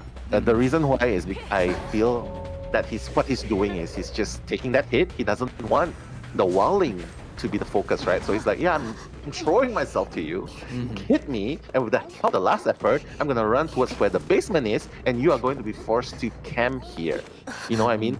And with the heal of the psychologist onto the walling, it will make Spinzer double think for a bit. Like, is he really gonna come and rescue in the basement? It's gonna waste even more time, right? Yeah. So that's the game of Ace. So far, so good. Yeah, just to try to overload the hunter with so much options, right? But Sprinter here, he's one of the most confident people out there. He thrives under this type of pressure. Like you said, he is just making sure that no one is going to be coming in. And like we pointed out with Zam, he has the wildling. He's able to make that whistle happen. So the tinnitus is still being propped up. Coordinator is out of the game, so he's set to focus his attention on other survivors. Three ciphers are being worked on, but they are far from being completed. True. Like, it's not even halfway mark. It's really scary. Sprinter is going to have his blink trade up in less than half a minute. Psychologist is going to be the target, and we all know that once the psychologist gets hit, that hit connects. Beautiful hit. Dodging the pallet drop as well, and Sprinter probably gonna get Prezzo down pretty soon here. The dash into the blink, that was a foot race towards that window. But can I just say, Nell, the way he was able to actually get that fadeaway hit, avoiding the pallet and getting the swipe, was an excellent trade-off for Sprinter. And now, like you said, psychologist now, she is very tanky at the start, but when she's on that rocket chair, she needs Tide Turner to actually carry her to places because she does not have any toolkits in her arsenal to rebound kite from a chair. And unfortunately, the last Tide Turner was already spended. However, Zam is already on the case here. He has a board to kind of support here, and he will be using that board. Yeah, he has to. No one will be able to support him anymore after this. Sprinter's just gonna, he's just gonna tunnel in onto the psychologist. He doesn't want to waste more time, just breaks the pallet here again. Prezzo, gonna drop through with there's no okay. A series of events. I couldn't catch up. But the terror shot to end it all. Yeah, so now it just seems like, a check situation here on Sprinter's side. Let's see if he's going to try to double down. He's moving the chair on over here towards the fake gate area where Zam is actually working on a cipher. So he's going to throw a shadow just so we can leap towards it and chases the wildling here. The board is about to be ready, but he's just chasing him away just to buy enough time for that cipher not to pop. Dancer's already in the mix. Can she get this rescue happening? Eats the hit and gets the rescue. Wow. And the music box to slow Sprinzer a little bit. Let's see if it's gonna matter. Wow. Oh, and the hit straight towards through the pallet. This time not even a fadeaway. He's so certain what the survivors are going to, how they're gonna react, right? Yeah. And you talked about it, Nell, like the aggression of sprinters being put on display. That wasn't even the 5-minute mark of the game. We're reaching that midway point of this game, and Sprinter has been all gas and no brakes so far. And Lay's caught out here in the open, gets hit again. He has not eaten any pallets at all, and he's been getting the better of these exchanges. And now it's only a matter of time till he finds the wildling, and it's going to be a battle of the exit paths. Yeah, battle of the exit paths, and we all know, like, this is the situation you hate to be in, right? Especially for Ace, like Zan. He's the walling. He can't really decode fast. Yeah. He has the boar to buy a little bit more time, but when he gets down the boar, when the boar runs out, well, he's sitting ducks. And yeah, this is the dangerous part about it. Female Dancer has used up the exit path. Trying to rush towards where the last cipher is, I guess, but Sprinzer can easily swap his trades into teleport and catch up, so that's it's really stressful for Ace now. Yeah, Sprinter actually holding all the cards in this scenario, so it seems like a check situation, and the wildling already running out of boar. We'll see if Sprinter, yeah, you called it out. It is going to be a teleport that will be played here in Lace. Cannot afford to fall down because no one will pick him back up. The wildling now is going to take some time before he can heal up, but it seems like Sprinter is opting for that 5-point game, and it could be a GG's. There you go, Nell. Wow, quick work done by Sprinter. No more stress, and Psychologist becomes an easy target. Like, he doesn't even care about the walling. Like, I mean, maybe an Ivy matchup. So yeah, Ling, I would have to say, great water. Get whatever water you have. This is going to be an intense one. We have Rival Esports versus Ace, round 1, second half. Potch Spice and Nello Mello, your commentators for this match, and Ling not wasting any time, just checking the ciphers for now. Gonna connect them in a square pattern. Yeah, he's doing the mad eye thing. Like, okay, I'm just gonna see which ciphers are gonna be touched first. Yeah, I'm thinking, okay, this is the connection I want to make. Okay, but while all of that is happening, like while he was taking time to monitor the ciphers and connecting them, we can notice that he brought Insolence Detention, right? And the survivors are already in position. They already, like, look, Schmidi is the first one to kite, but there's also a music box to support, so very, very preemptive support coming in. Schmidi, first bomb, trying to gain distance. He knows that Ling does not have a charge, so Ling needs to land 2 charges, different polarity charges onto Schmidi before he gets stunned. So that's already a good thing to begin with. Schmidi on the blue charge. I feel like they're gonna change. Yep, Female Dance is gonna change polarity. Still missing. Oh my god. And now Schmidi. Okay. Hit there. That was actually good that they shared that hit there. Again, it was kind of masterful how he used the firebomb to kind of silence him from using that skill, forcing him to go for a basic attack without changing the polarities. But now we see a blue charge onto Schmidi's side. Eye of Sauron here, and now able to actually get through the pallet. A great play, but a warp just to close the distance, and Schmidi's going to take the full brunt of this hit.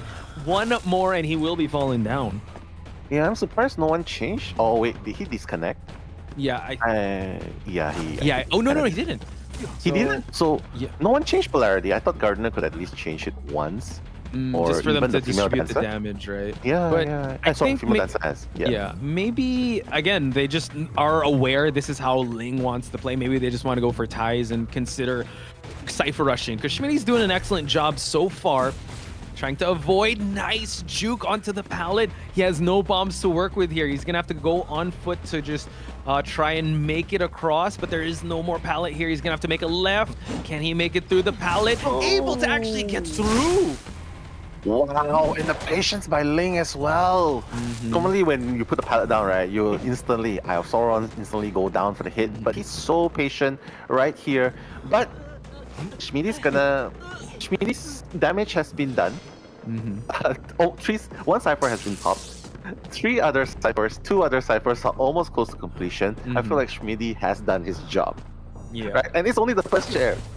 It is 2.5 minutes kite right there, Posh. Yeah, it's an incredible start so far, but I mean, Hermit matches, it's oh wow, okay, actually hitting him out of the pocket watch, so that's super important. And now we're gonna see Roland try to hightail it out. Schmitty has no bombs to work with, and he's gonna get a red Okay. charge. This is gonna be distributed towards the first officer and Acrobat. It's not gonna be looking too good here for the side of the survivor, since 2 ciphers still remain. Schmitty needs to survive for as long as he can. Yeah, he could do that risky jump. Oh, Schmitty walking back into the charge, but it's okay because the damage has been shared and Schmitty is still fighting. He is. He's And, literally doing laps around this building, and Milik is here for the support as well. okay, blue charge to share it with the Gardener, but now I've Sauron just to negate the steps. Gonna get that hit, and now Acrobat is down. Same with first officer. Cypher progress has stopped, but they can still go for a rescue here. They just have to play it very carefully, and considering Gardner has Tide Turner, we could still see some more laps in the corner house. True. Gardener's the only one who can make something happen here, but at this point, Ling is just gonna keep stalling him with that Yeah. strategy, right? The blue charge into a red charge stun. First charge, he still has Eye of Sauron in 1 second. Another Yo. charge. Oh my The goodness. bubble actually came in clutch. Now Warp, but Schmitty able to move on away. He does not have a bomb. He's actually going to push for the last effort. Hopefully this buys enough time for them to prep for the end game, because second Cypher is at 80%, and we still have the end game exit kick to worry about when he connects it. So Schmitty is just going to try to fall away from any Cyphers. Last Cypher is actually being worked on. It's halted at 50%. Yeah, it's still very scary though, because even though the last cipher, the 4 ciphers have been popped, there's the last cipher. 2 of them are actually injured. Like, they're gonna go down in 1 hit, and Right. Gardener's the only one with a pretty healthy amount. There's a decent amount of health there, right? So Yeah. Ling has to decide what he has to do here. He has to stop the last cipher, but technically with the ciphers connected this way, right? Three-way cipher connected, you can basically decode any cipher and still push it. Yeah, and these ciphers are kind of close. Like 2 are moving. Actually, they're all moving. So they're sharing that connection, like you pointed out, in this triangulated position. And Roland having a great area to kite in this graveyard area, and he still has a pocket watch to use, so he can kind of stall this out, pop for the exit gate, and kind of heal up. But detention will be in the air.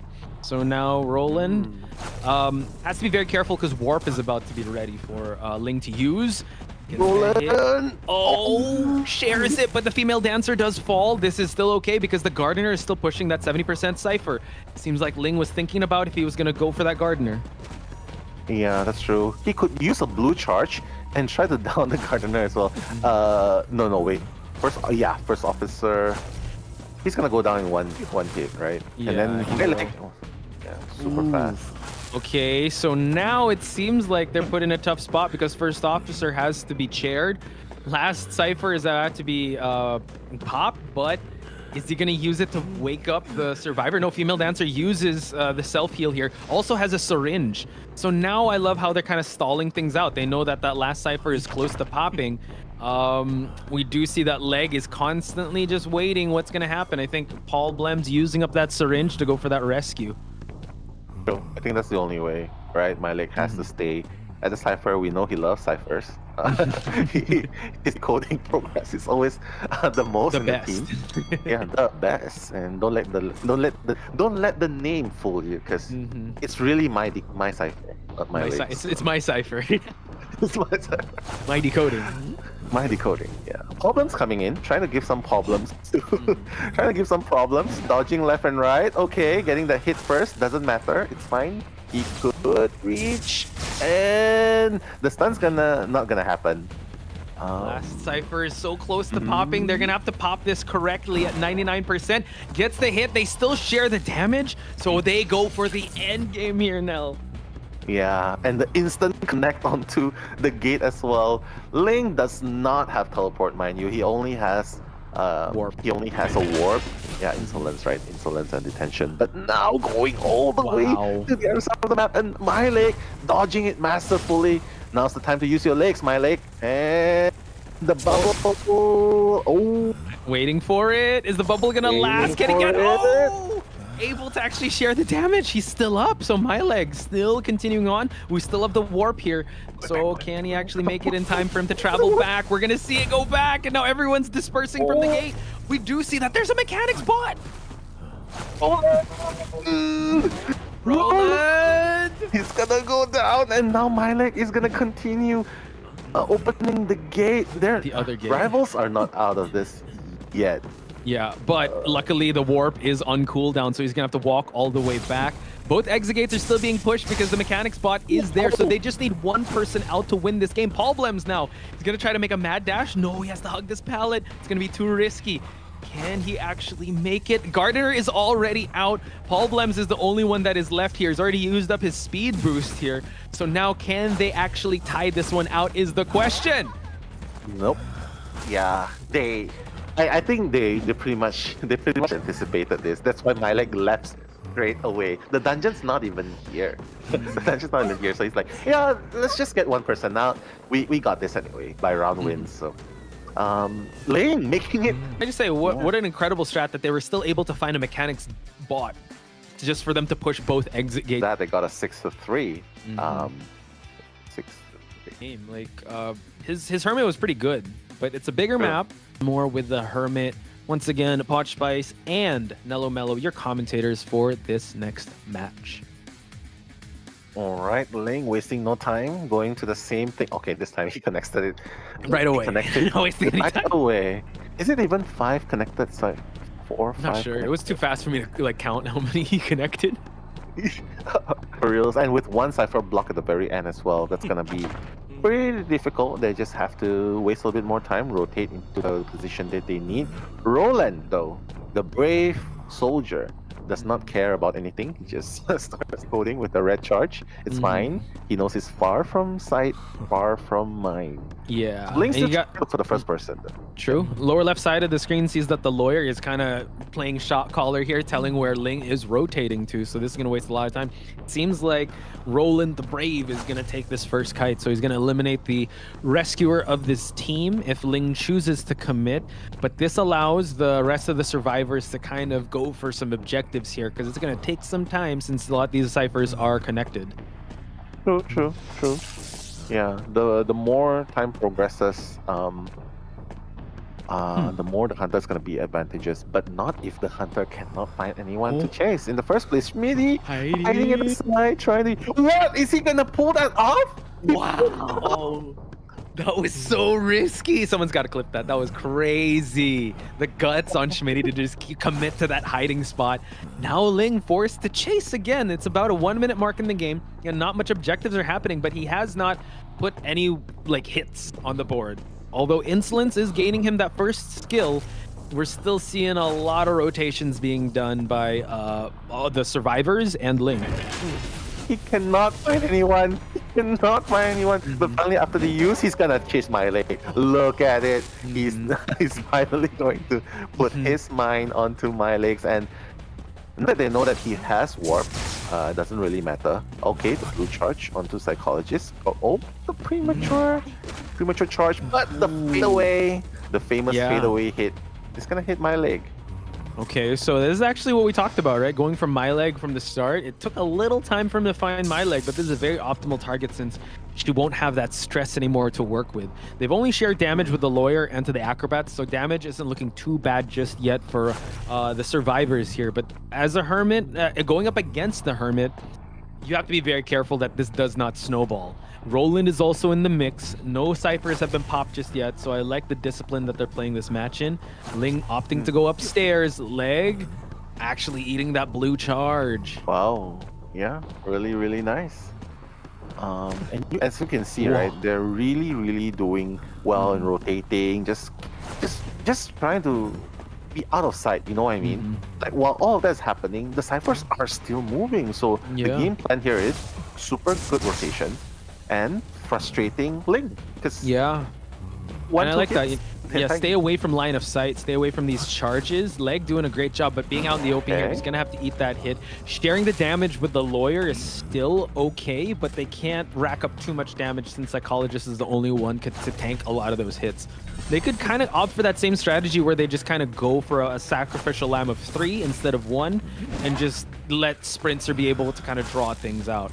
With his 4-man game. But now Psychologist, though, one more hit, falling down, but a little too far with the ISR on. Ooh, and the warp. He's gonna expand the warp. He's gonna get my leg. And Lawyer. Yeah, everyone's actually injured except for Schmitty. Schmitty's the one with the... who's still healthy. So True. 2 of them are injured. Nolan has Tide Turner. But with his health, I'm not sure if he can come for the rescue. Yeah. So Schmitty's gonna do that rescue here. He has Tide Turner as well. Whoa. Super long way. Wow. Oh no, wait. Just like that.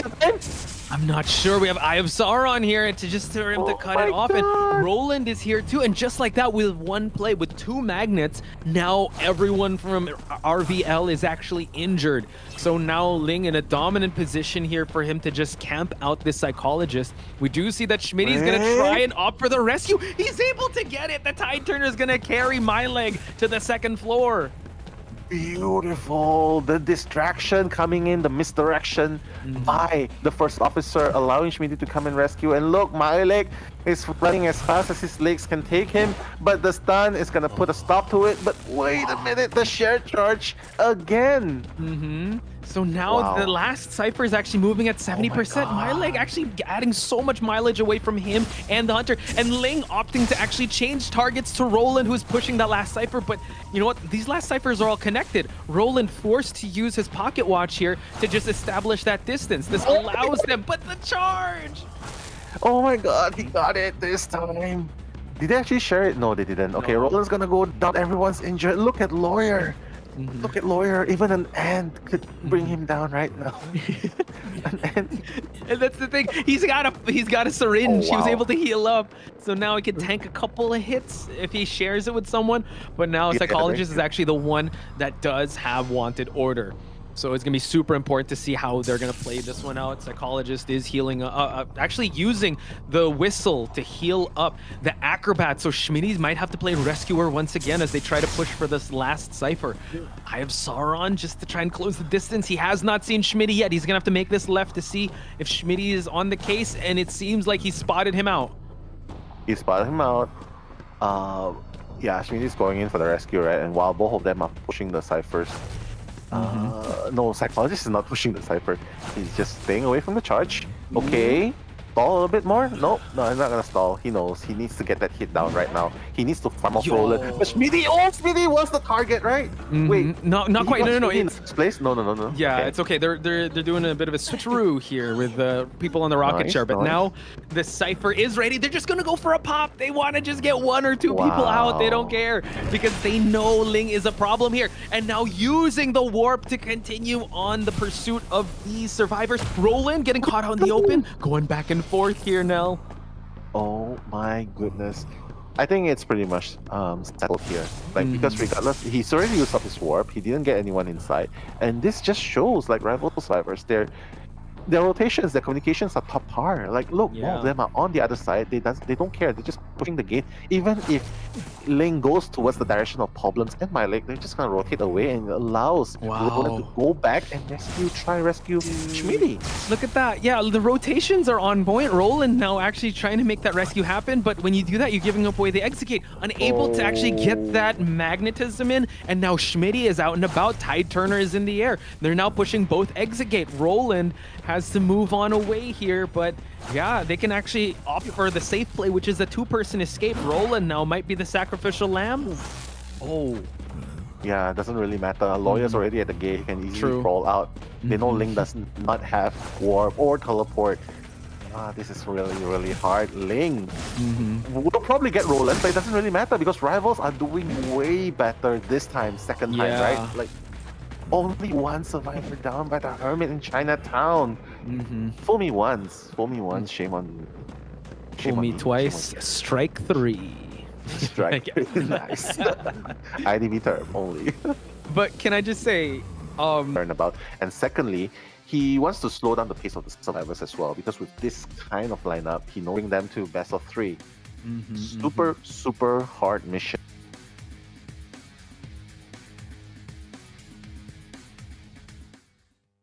Alright, without further ado, Sprinzer on the Wax Artist trying to look for the first target. Remember guys, Ace needs a 4-man escape, whereas Sprinzer only needs 1k. Who am I kidding? He's not gonna settle for 1k. He wants more than that.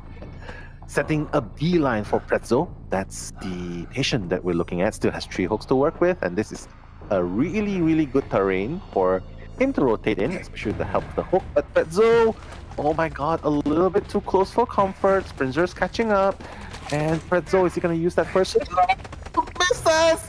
Oh my god, he missed the hook, and he got hit, and he has an 84% wax on him.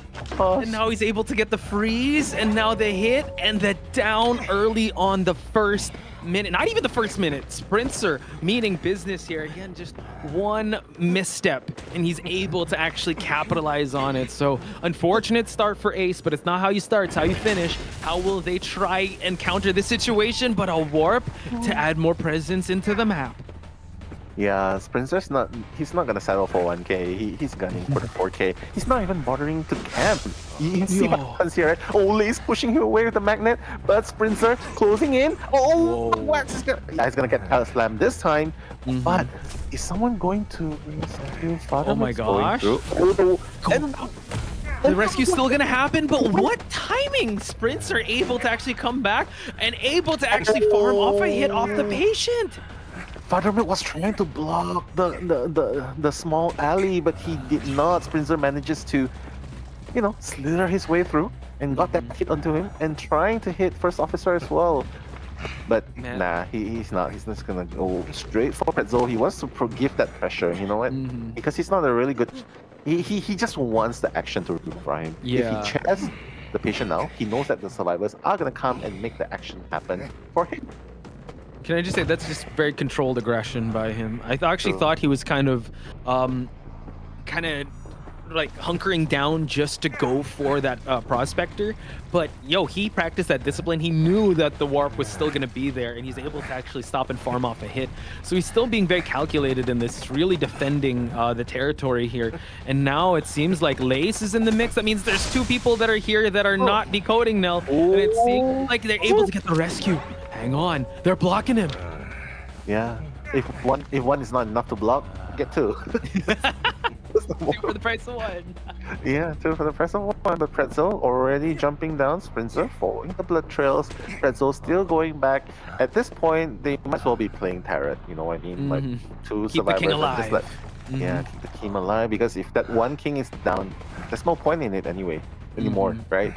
So just let Lace decode. Fine. He's the prospector after all, or Fathermilk to decode. Zensawa able to get the snipe, and now he's gonna try to continue on. He's trying to get the freeze off the batter, but he knows that since the batter is supporting, he's not decoding, but 5 ciphers still remain here, Nell. I know some are moving along, but he's actually pressuring the side where the ciphers are prime, but now able to actually get him down for the wax. And now Prezzo in the line of sight here, 68%. It's not hot wax, thankfully, but now he's got a hook to work with. Oh, wow. Beautiful! Wow. No, that's a warp. Wait. Oh, nice. Beautifully done. Oh, he's gonna go back to the warp. Is he gonna go back to the warp? Yeah, he's gonna go back to the warp. But the pallet has been blocked. Pretzel. Yeah, Pretzel's gonna go down. Is Barry gonna get up in time to provide that support? Hang on. Oh no, it missed. That was so close. Pretzel. What an intense game we're seeing so far. So Prezzo's out of the game. Zensawa has used up his... Oh, wow. He used up his flywheel just to negate that 100% wax, but a regular hit will drop him, and he's already used up the exit path. So Sprinzer could just go ahead and share this survivor, because once he gets a tie, it's GG. They will be moving on. And now the basement is here, too, for Sprinzer to use. Oh, my God. This is really, really devastating for anyone who gets shared in the basement, because, you know, it's against a wax artist with full presence. Yeah. and sort of counters all your harassments. Yeah, true. Lace going down with the drop hit. Wow. Oh, the beautiful flywheel going in. Zensawa, will he be able to be rescued? Brinzer still hitting with the wax, trying to buy this time. Okay, he's gonna be able to do it, and Nice. oh, it's not gonna stun him enough. Good Yeah, he did support hit- so sorry. far. And now we see that Lace, he's just trying to buy enough time here. He's actually going Oh, to focus onto nice. Lace. Nice. It was actually 100% wax, but he pushed it away. Now, go out! No, he's not gonna be able to go out. He's just getting sprayed with hot wax. And Lace is gonna take the place of the batter. I'm sure Zensawa is very grateful, but no one wants to be in the chair. Thank you. All right, I'll remember you when I'm back in the manor. It was a I'll good see you. active, like a selfless act, but you know what? You got to think in a team here, and he did try to buy enough time, but you know what? The numbers do not lie. They need to get more than a tie here for them to be able to push for that game number 3. It seems like Sprinter has this whole area on lockdown here. He's constantly patrolling around and continuing on the pressure here. They need to go for this rescue if they want to push for that 3rd game. However, it's only first officer that is capable of doing it. Thing is he even gonna attempt here, because he possibly knows where he's at. He's crouching down. Sprinter hasn't seen the first officer just yet. Wow. Top tier hunter gameplay here, Posh. That's not even settled. Like he knows that it's over once he gets that 1k, but the respect, man, the professionalism, just getting that. Okay, wait. Father Mill! Oh That hit's gonna hit first officer. He needs to watch now. He needs it. Toronto. He needs it. Oh no, he's gonna get it. Oh my god. Oh my god, Lace is dead. He lay dead. The timing was just a little off. You gotta admire Father Milk for trying to go for that rescue. He was just off by a couple of seconds. It was just so close, but it was really unfortunate to see that. But Sprinter could already sign his ticket to the top 4. He's already eliminated his 2nd survivor. It was quite unfortunate because the last 2 ciphers are sitting at 93 and 81. We're gonna see a warp being moved here just so that he can spot out Zensawa. And this is a checkmate situation here now. Yeah, it is a checkmate situation, but you know what I'm thinking? Ace, remember when you mentioned that if they can get a one-man escape against Sprinter, then it's considered a moral victory. Maybe that's what they're trying to do here. Like, ooh. Yeah. Zensawa actually, if he Dungeon. moves all the way to the left, you can see the dungeon over at the restaurant area, I believe. So now, I don't think Sprinter has seen where the dungeon is located just yet, but the first officer does take quite a while. Batter has 3 balls to work with. So Nell, that possibility could come in, and I feel like that's how Ace should play this. Just get that moral victory. Let's go. True.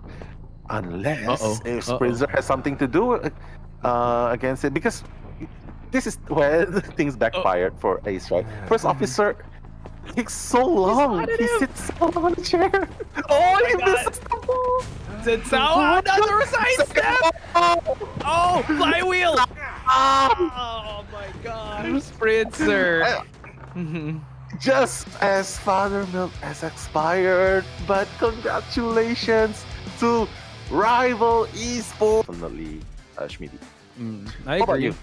You have a differentness in giving our applause to this very Fafa family, and of course the Skibidi fam. By Fafa fam is Fafa Taz, the hunter made addictive man. Saying the Fafa fam. Right? Yeah. On this, Chocho, like why this location is good for him?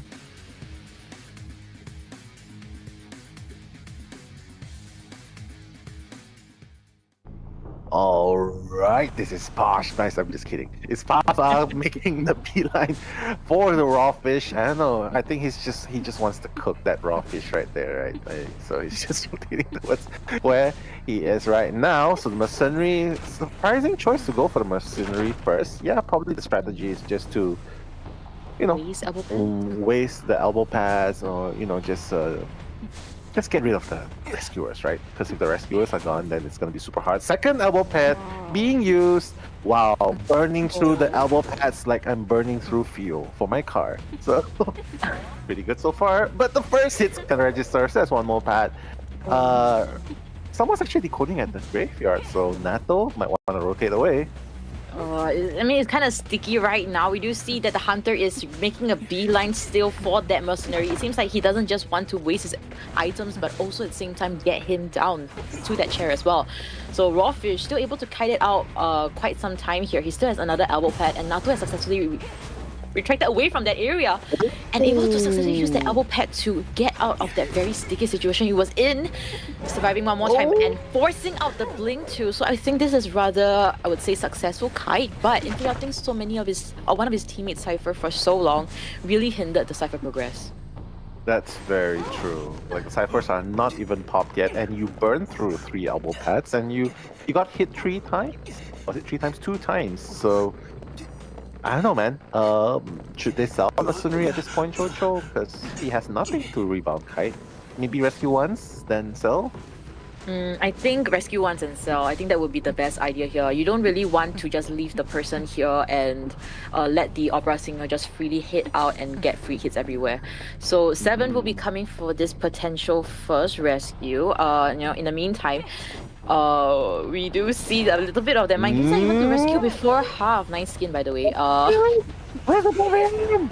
Why? Oh, beautiful reflection back. Oh, it's fine. At least he managed to rescue. I was thinking, oh my god, that was such a good place to perfume that time. But Rawfish, he's gonna get that. He's gonna get the shorter end of it. It's gonna go back to exactly where he was at moments ago.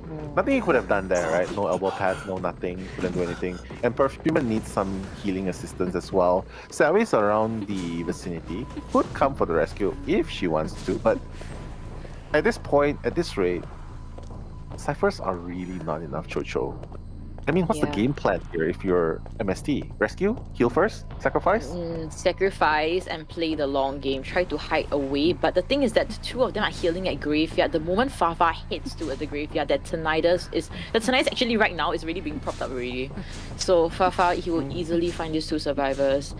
And it seems like the person that's staying behind is Sally. Is 7, sorry. Yeah, Sevi. Seven's here. Has 2 perfumes to work with. I really hope you use the perfume here. Beautiful use this time. Perfect use. Has to be really careful. Needs a little bit of distance against the opera singer. Oh my god! Oh my goodness. And this is what you get. This is what you get when you don't look back. That's what happens when you don't look back. You think the hunter is far away, but no, this is the opera singer. The heartbeat doesn't say much. You have to look back. Now, a really unfortunate situation, I would say. And also, I kind of wanted to say that how Fafa kind of changed her trump card skills quite early. But considering that Terror Shot, I think it's still fine. Yeah, it's still fine. It's still good. I mean, the ciphers are not even close to being fine. I mean, the 3rd cipher is gonna be done pretty soon, but okay. Oh no. Good Done? hit. Oh no. Okay. Oh, this is such a bad spot. This is such a bad spot to shoot like that, Jojo. Yeah. Fafa, everything is calculated. Fafa will be hitting for Sally. He knows that the cipher outside is being pushed, so nobody is gonna come for this rescue. Pushing for the red objective here, Fafa. With the quick hands, unable to get it through the pallet. But Sally is still able to kite it out over here and teleport. Would it be used here?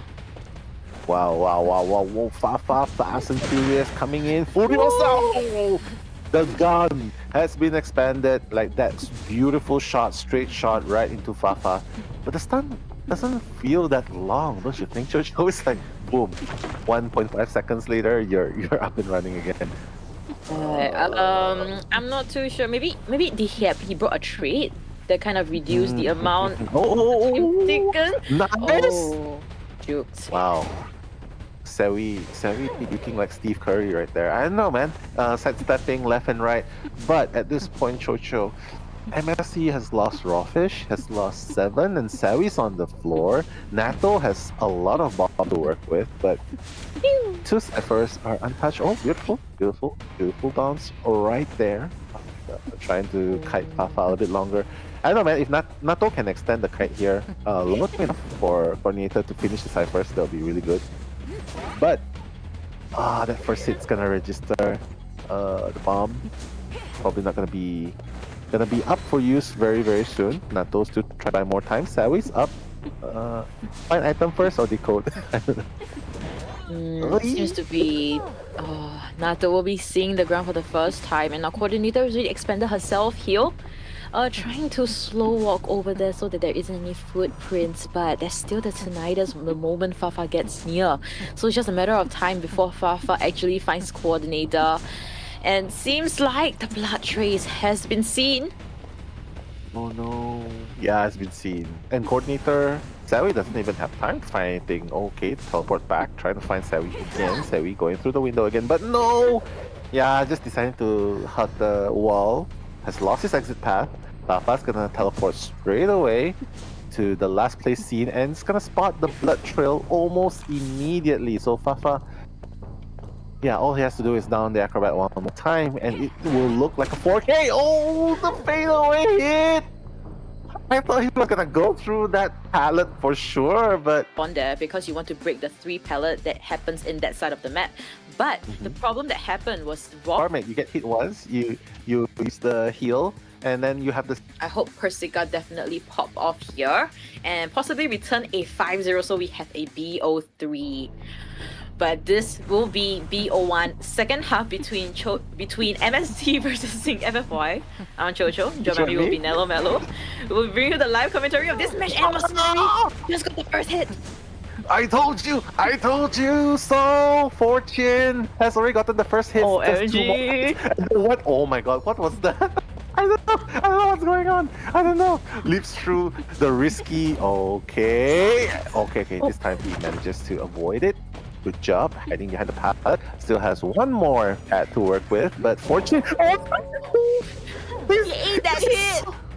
He ate it good! He ate it super well. Persica feeding the attacks left and right, leaving Fortune. And this is even, I think this is around the same time as when Fafa downed the previous mercenary. This is faster. I think he took the advice. He's like, yeah, just stay here. Nello and Jojo said, stay here in the broken area to the back. Oh my god, I'm so sorry for that. I will really reconsider my options again. So, my bad. But at least he didn't do the cipher. At least he didn't disrupt the teammate cipher, right? So that's a good thing.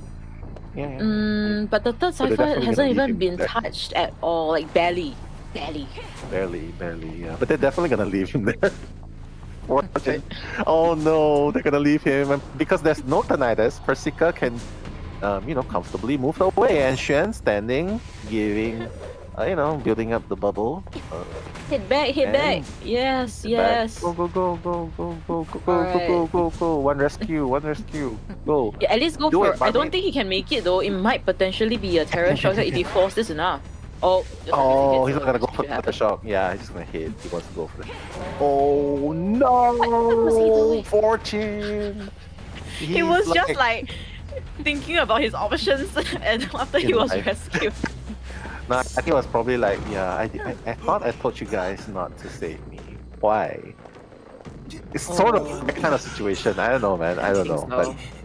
But that's the exact same thing that happened in the first half. Like, if you don't have any items to help you kite with, you burn through all your elbow pads, and you get rescued, you're not gonna leave that chair really far. And Persica, already having 1 survivor down, Oh, with MG. 3 ciphers almost done.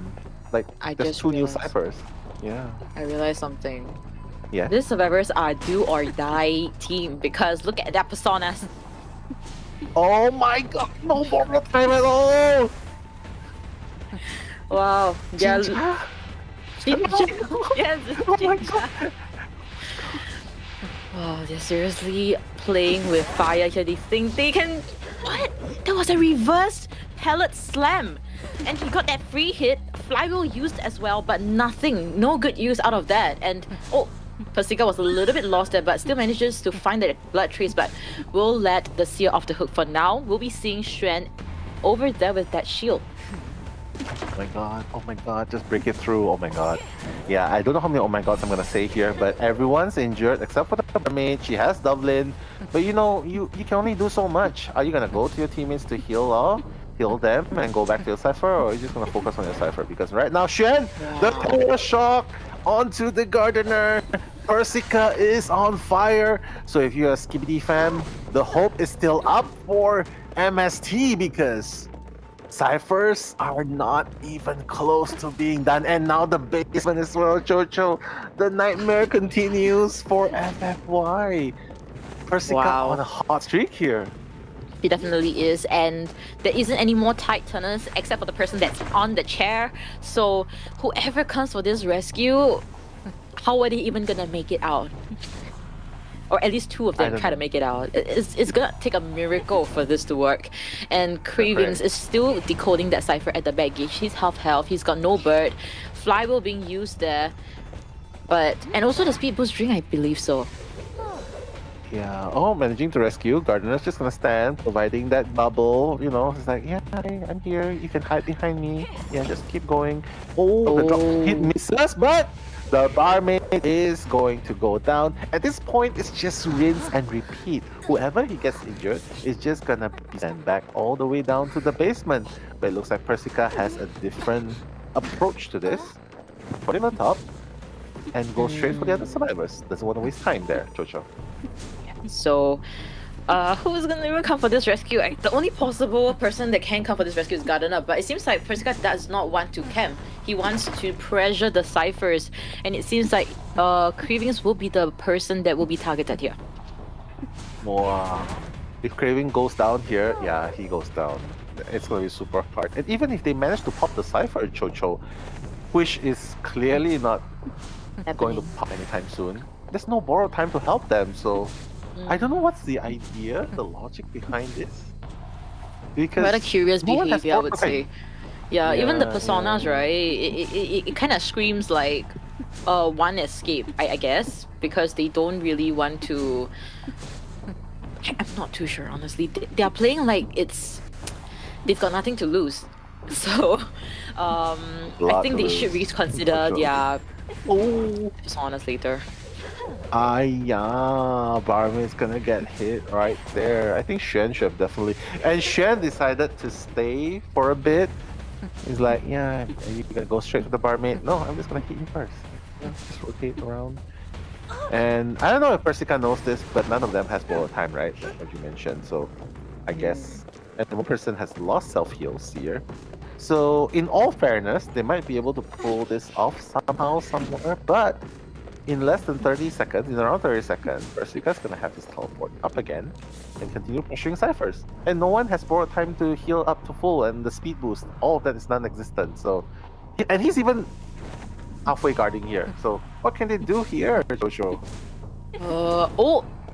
Okay, Barmaid manages to stand up and use her last Dolphin. She does have a flywheel. She can open chest to have some items to work with. As for Seer, he literally have nothing. He's got no Dolphin. He's only got a flywheel and his half health. So that's gonna be really tricky. Can he get the hit onto Barmaid before she recovers? Seems like she won't be able to. And yeah, it seems like the hit will register onto the Seer even though the flywheel has been expanded. So it really begs the question as to whether this flywheel... Okay, it seems like they were gearing up for their Bloody Queen like we've mentioned previously. So the flywheel does make sense. The 3-9 makes sense too, in a sense that you want to get that boost, and if there is a mirror, you can get away from it. So the hit will register onto the Barmaid now. And yeah, this is looking really, really dire for them. Oh, and the flywheel! Trying to avoid that hit. Yeah, maybe trying to bring the Seer back up. But... And... It resulted in a 4K in the end, Jojo. Yeah, definitely. You gotta accept that sometimes you have a bad day, right? We see whether Persica decides to go for the, like you predicted, excitement, or if not, area where the female dancers boxes has already been set up like you've mentioned. So very excited to see what this matchup is gonna bring to us. This is Sacred Hospital Round 2 first half. I'm Chocho, joined by me will be Nello Mello, who will bring you the live commentary of this match. Yeah, it's not over till the fat lady sings. And apparently she's looking for a karaoke duet partner. Going through the portal straight away, going for Fortune. Apparently, Fortune was the mercenary previous round. Now, Fortune is the priestess. Oh my god, second portal already expanded. Burning through the portals super fast as well. Fortune! Is he gonna be able to make it through? No, he's gonna get hit before putting down the path, but it's totally fine. Getting that first hit, super important, Persica. It's gonna have the trades up in less than around 20 seconds. Fortune trying to rotate around, does not have portals to work with. Oh my god, will he be able to make it through? He will be able to make it through the window, but Bling is going to be up really, really soon. And Chocho, oh my god, the instant coffin onto the priestess actually. Yeah, so they kind of wasted time doing that. So the cypher progress is actually quite slow at the same time. We will see this down onto the priestess. So yep, we will see that happening once the priestess is chat, and the next person that's around this area is actually the dancer. So we'll see if it decides to change targets. Change targets. I mean, no choice because Keegan's weak with distance, right? So. Priestess will have one more portal to work with here, but don't forget, guys, Persica is still holding on to the blink. So, wow, blocking the windows as well for him. What does this even do? Oh my god, what happened? I don't know. Wow, but it's buying a lot of time. It's buying a lot of time for him. Yeah. And even forces out a blink, so I would say that was a rather successful kite. Unable to kite back into the hospital, though that's the only unfortunate thing, and also that he's being chat one of his teammate ciphers. So yep, that's not too ideal. And also, I would like to mention also that you shouldn't, as a priestess, you shouldn't be setting up your portals too early when the first person hasn't been decided. The first chase hasn't started, because then you're just wasting your portals, like what Fortune did right there. And Fortune is also the first kiter just now in the second half, the mercenary. Yeah, it's fine. It's fine. It's totally fine. Okay, taking that hit. Shen gonna take that one hit. Fortune! Oh, no. You should not waste time putting down the pallets because Clark had just put it back up again. But then again, he might not realize that Persica has a recording of the lifting up the pallets, right? So it's fine.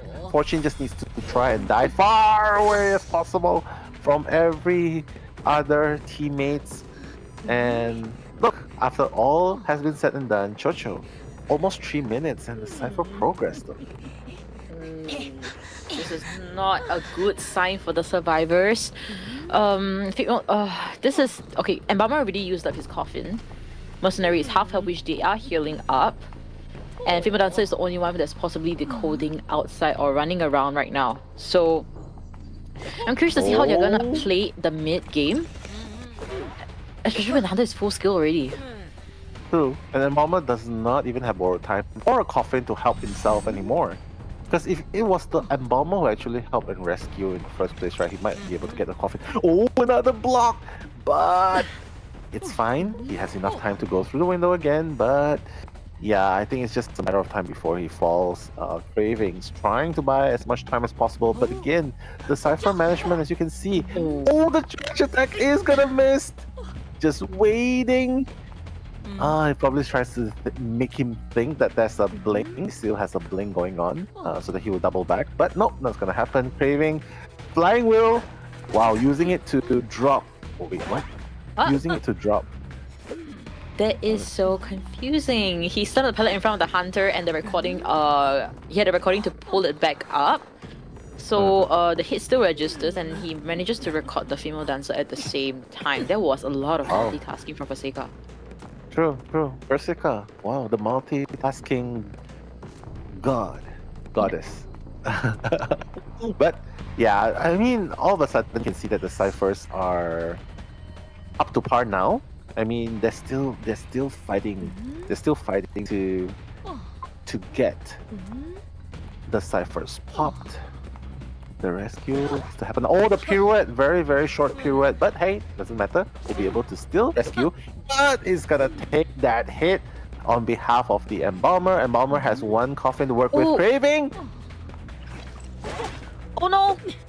And we'll see the down. So it's a double down situation. Mercenary is the only one that's decoding also, and Mercenary is the slowest decoder too. So Mercenary has to be the one that comes for this second rescue, and nobody is gonna be decoding. Ain't no way he's gonna come. And Embalmer has a coffin, and that's very unfortunate. I think Embalmer, once, how do you put this? Once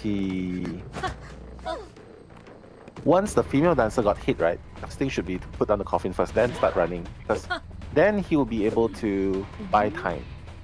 Yeah, can, like, and get yeah, rebirth. rebirth and get a short tide turner to get out of the Invulnerability area. behind. That could have been Yeah, possible. exactly. Exactly. So now he's just gonna run into Keegan in order to just block. Oh my god. Beautiful precision by Persica. The blink hit into a slow music box area. OMG. Cypher is not even prime. Looks like it's I gonna think he be can another- decode that cipher. The slow music box might help him out here. 90%, Okay. 93%, 95, Oh. 96. Oh no, recorded. He recorded, Unfortunate. but he also, I think he stopped straight away to block the cipher.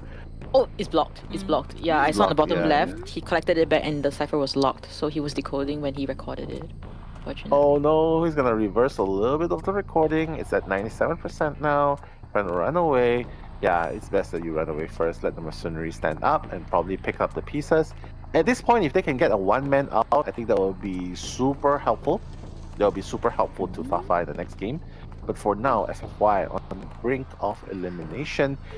Xuan is already up. Let's see if he's gonna go and get something in the chest first or rush towards the cipher. Rush straight towards away. the cipher. There's no time for you to do that right now. You have to go towards the cipher. Dancer is buying time with her life, and Mercenary is still making his way towards that cipher. So unable to record any Persica, might be forced to chair the Dancer over here. Yeah. No, he's just trying to look if there's anyone here. Oh, he managed to record the area. the purple line. Did he not see the purple line? He did. Like it was forcing it. literally there. Oh my Oh my goodness, and now god, it's locked. no. The cipher's blocked. No way.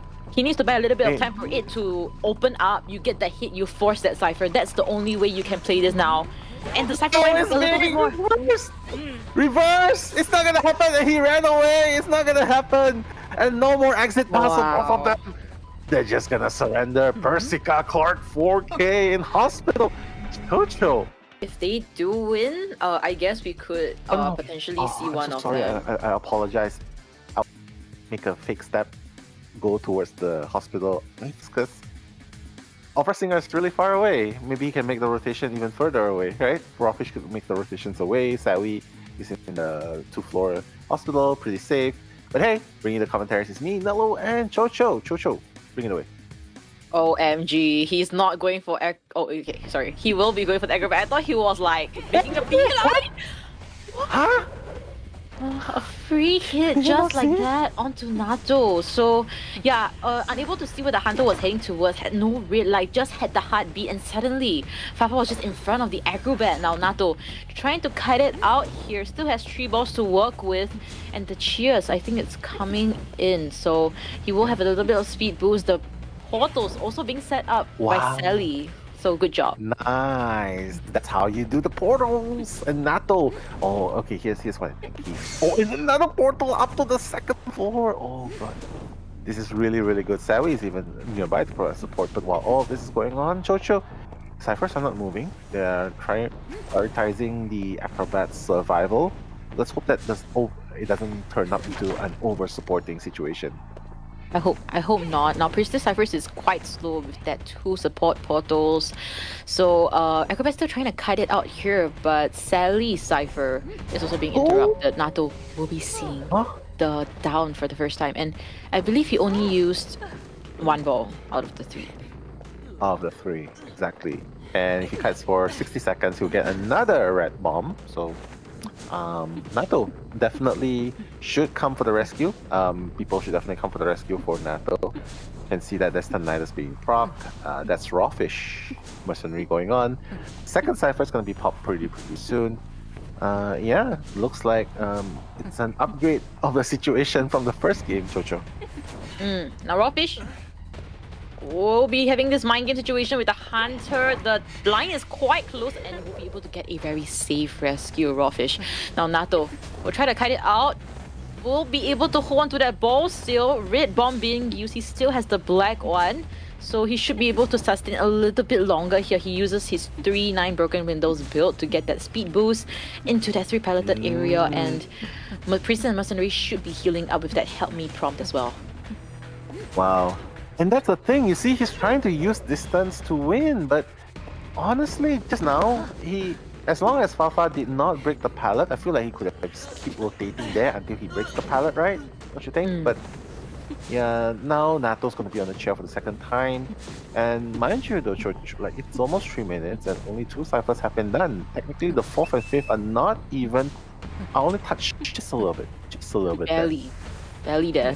Now, Cheerleader will be forced to use one of her cheers to get away from Fafa, giving and negating that free hit.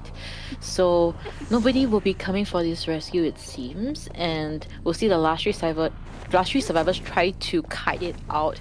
And this second survivor that's gonna get chased, right, have to at least kite for 60 seconds and force out a blink. If not, the ciphers will not be enough. Yeah. Beautiful mind game there going on. Fafa thought that he was going in, but now the teleport into the runes area 7. Has to be really careful. Oh, almost got hit right there. The cheerleader has to make this. Wow, the flywheel, beautifully done by 7. Nicely done. And with that pallet speed boost, he's gonna make his way through the window. Another boost going on. Wow, utilizing all the traits as efficiently as possible. Fafa has still yet to gut anyone. They all know that Fafa has swapped, right? Has swapped to teleport. Yeah. So they don't have to really fear the blink anymore. But while all this is going on, Jojo, I don't know, man. I mean, like, everyone's still at full health. But the ciphers it feels like they're not really confident in touching ciphers now. Yeah, it really feels that way. The only person that dares to touch a cipher right now is Mercenary, and Mercenary is one of the slowest decoder among this tree right now. And yeah, it's just looking really difficult for the survivors. We'll be getting a speed boost, and Sally still able to kite it out here, but she has 2 portals and possibly 3 soon, so she should be able to kite very, very long. Oh! Yeah, Fafa's just gonna change targets though, for sure. Mercenary will be forced to pull away, and now 7 will be the only one that's decoding right now. Yeah, Mercenary. I mean, this time Rawfish is definitely doing well, keeping himself out of line of sight. Right, and still has 1 double pad to work with. But 7 is going to be a target now. Cheerleader. Wow, this is a really, really scary place to be hiding at. He needs to at least make his way through to the fountain. Make his way through the fountain because there's no more pallets here, right? So, yep, that's exactly what he's doing. He's going towards the fountain in the middle. Yeah, there's still 2 pallets to work with here, but again, he can easily zigzag. Fafa can easily zigzag as well. Use that first cheer. Pallets through. Wow, nice double back, but 7 is gonna get hit right now. Fafa has landed that hit, but it bought so much time for them, Jojo. It definitely did. 7 definitely did something very, very huge here for his team. The containment time.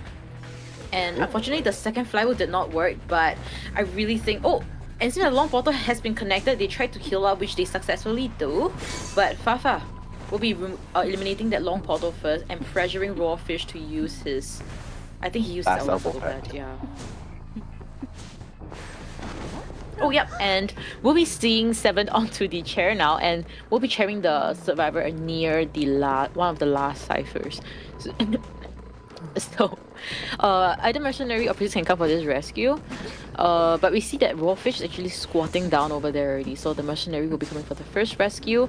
Priestess will be the one that is in charge of decoding. Yeah, no more tight turner though, so Rawfish needs to be really careful. He gets hit here, and he might not even make it to the chair. Oh my god, this is super scary right now for Fafa.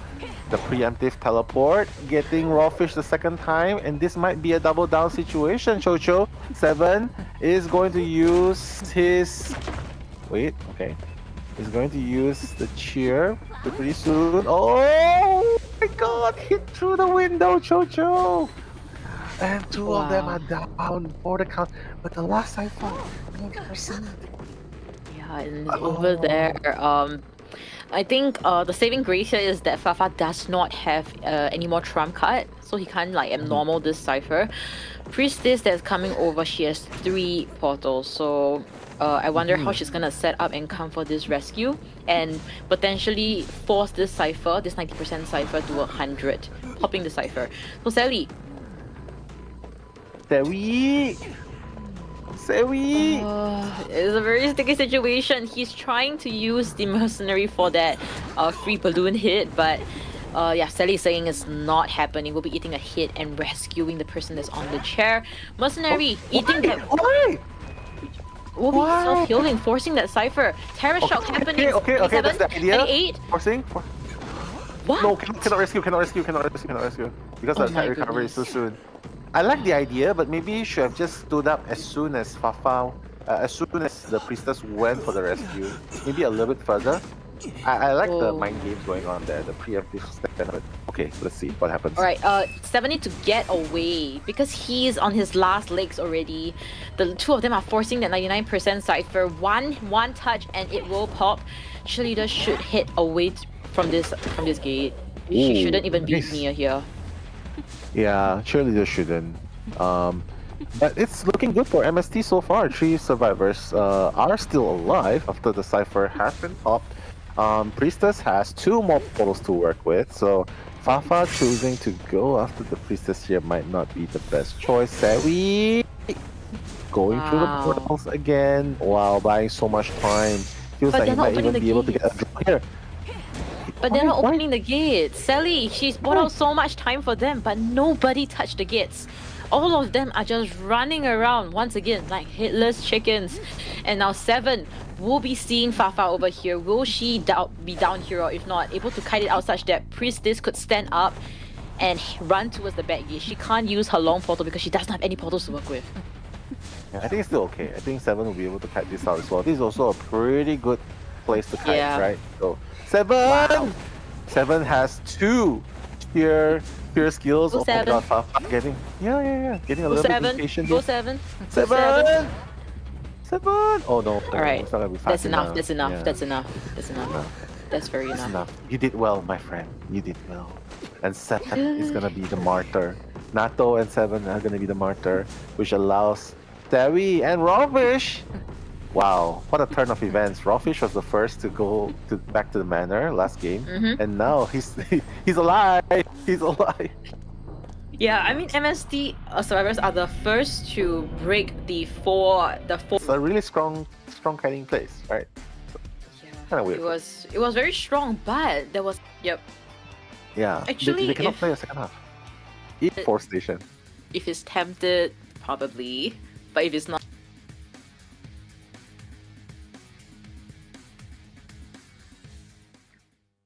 Alrighty then, Ivy coming in straight away, releasing the ethereal form, and then moving it away. You know, it's sort of like a dream wish as well. Since when you're moving body and you swapping towards the ethereal form, right? Your body, the main body, still moves, and that's how he's trying to control both at the same time.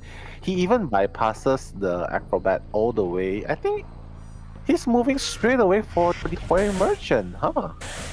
Yeah, it seems to be the case. Wow, going all the way to the other side of the map just to chase the toy merchant. Seems to be pretty dedicated about, sure about this, and Wideness seems to be very sure of his kiting route over here. Wow, yeah. I mean that's a really long journey, right? That's a really long journey just to get to the toy merchant. Why not just spawn straight next to the toy merchant in that case? But hey, he has a plan. But Persica, he's not breaking pallets, right? He's not breaking pallets. Oh wow, and the blink hits straight away. Has to be really careful though, because he has a catapult to work with. So I'm not sure if blinking straight away is the right call, but we'll see. We'll have to see, you're right. And he has a flywheel. We'll see if that's gonna be unable to flywheel the scare, and he will be seeing the down now. Xuan is around the area but unable to do much when that all happened. So Cypher's wise is looking pretty slow. And also 3 out of the 4 survivors don't have insurance, so no insurance. Bro, what's with the no insurance? Insurance left and right. At least this seems to have insurance for Chin.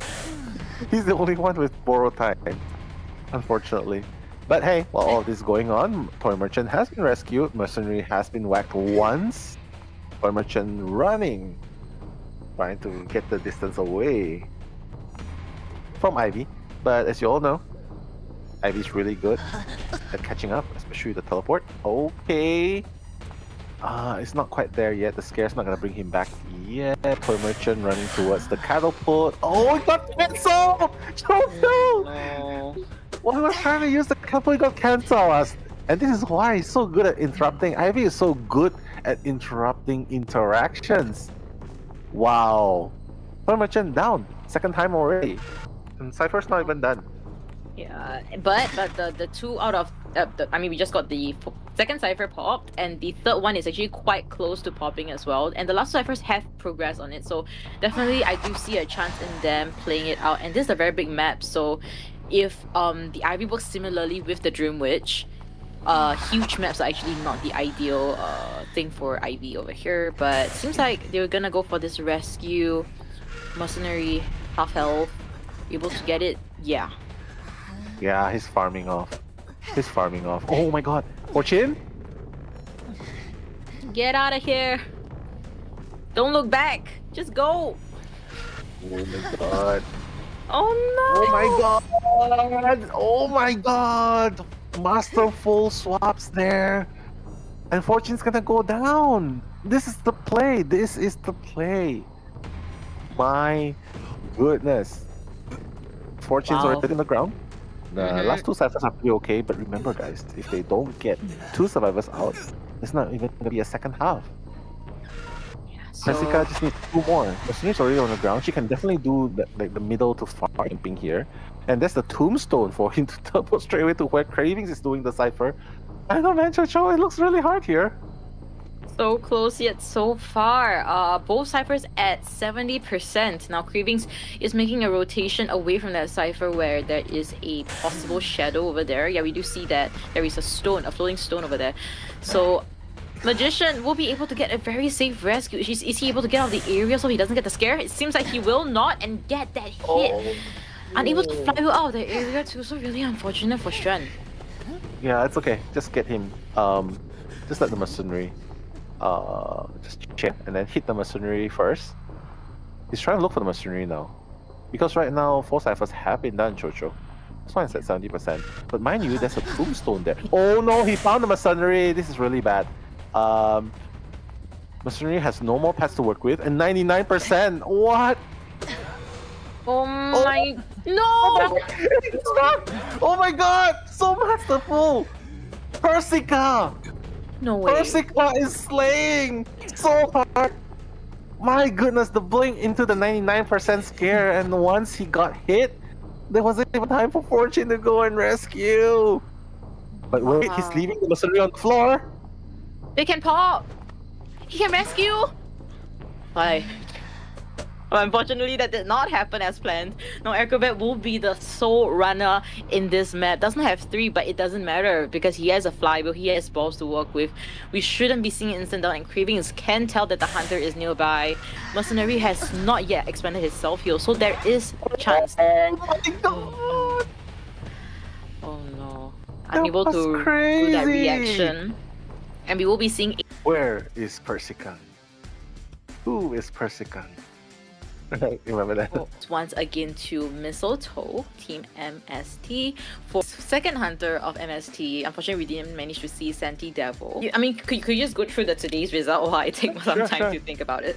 We're gonna see RM versus Rivals tomorrow for the semi. It's definitely gonna be super exciting to watch because yeah, champion.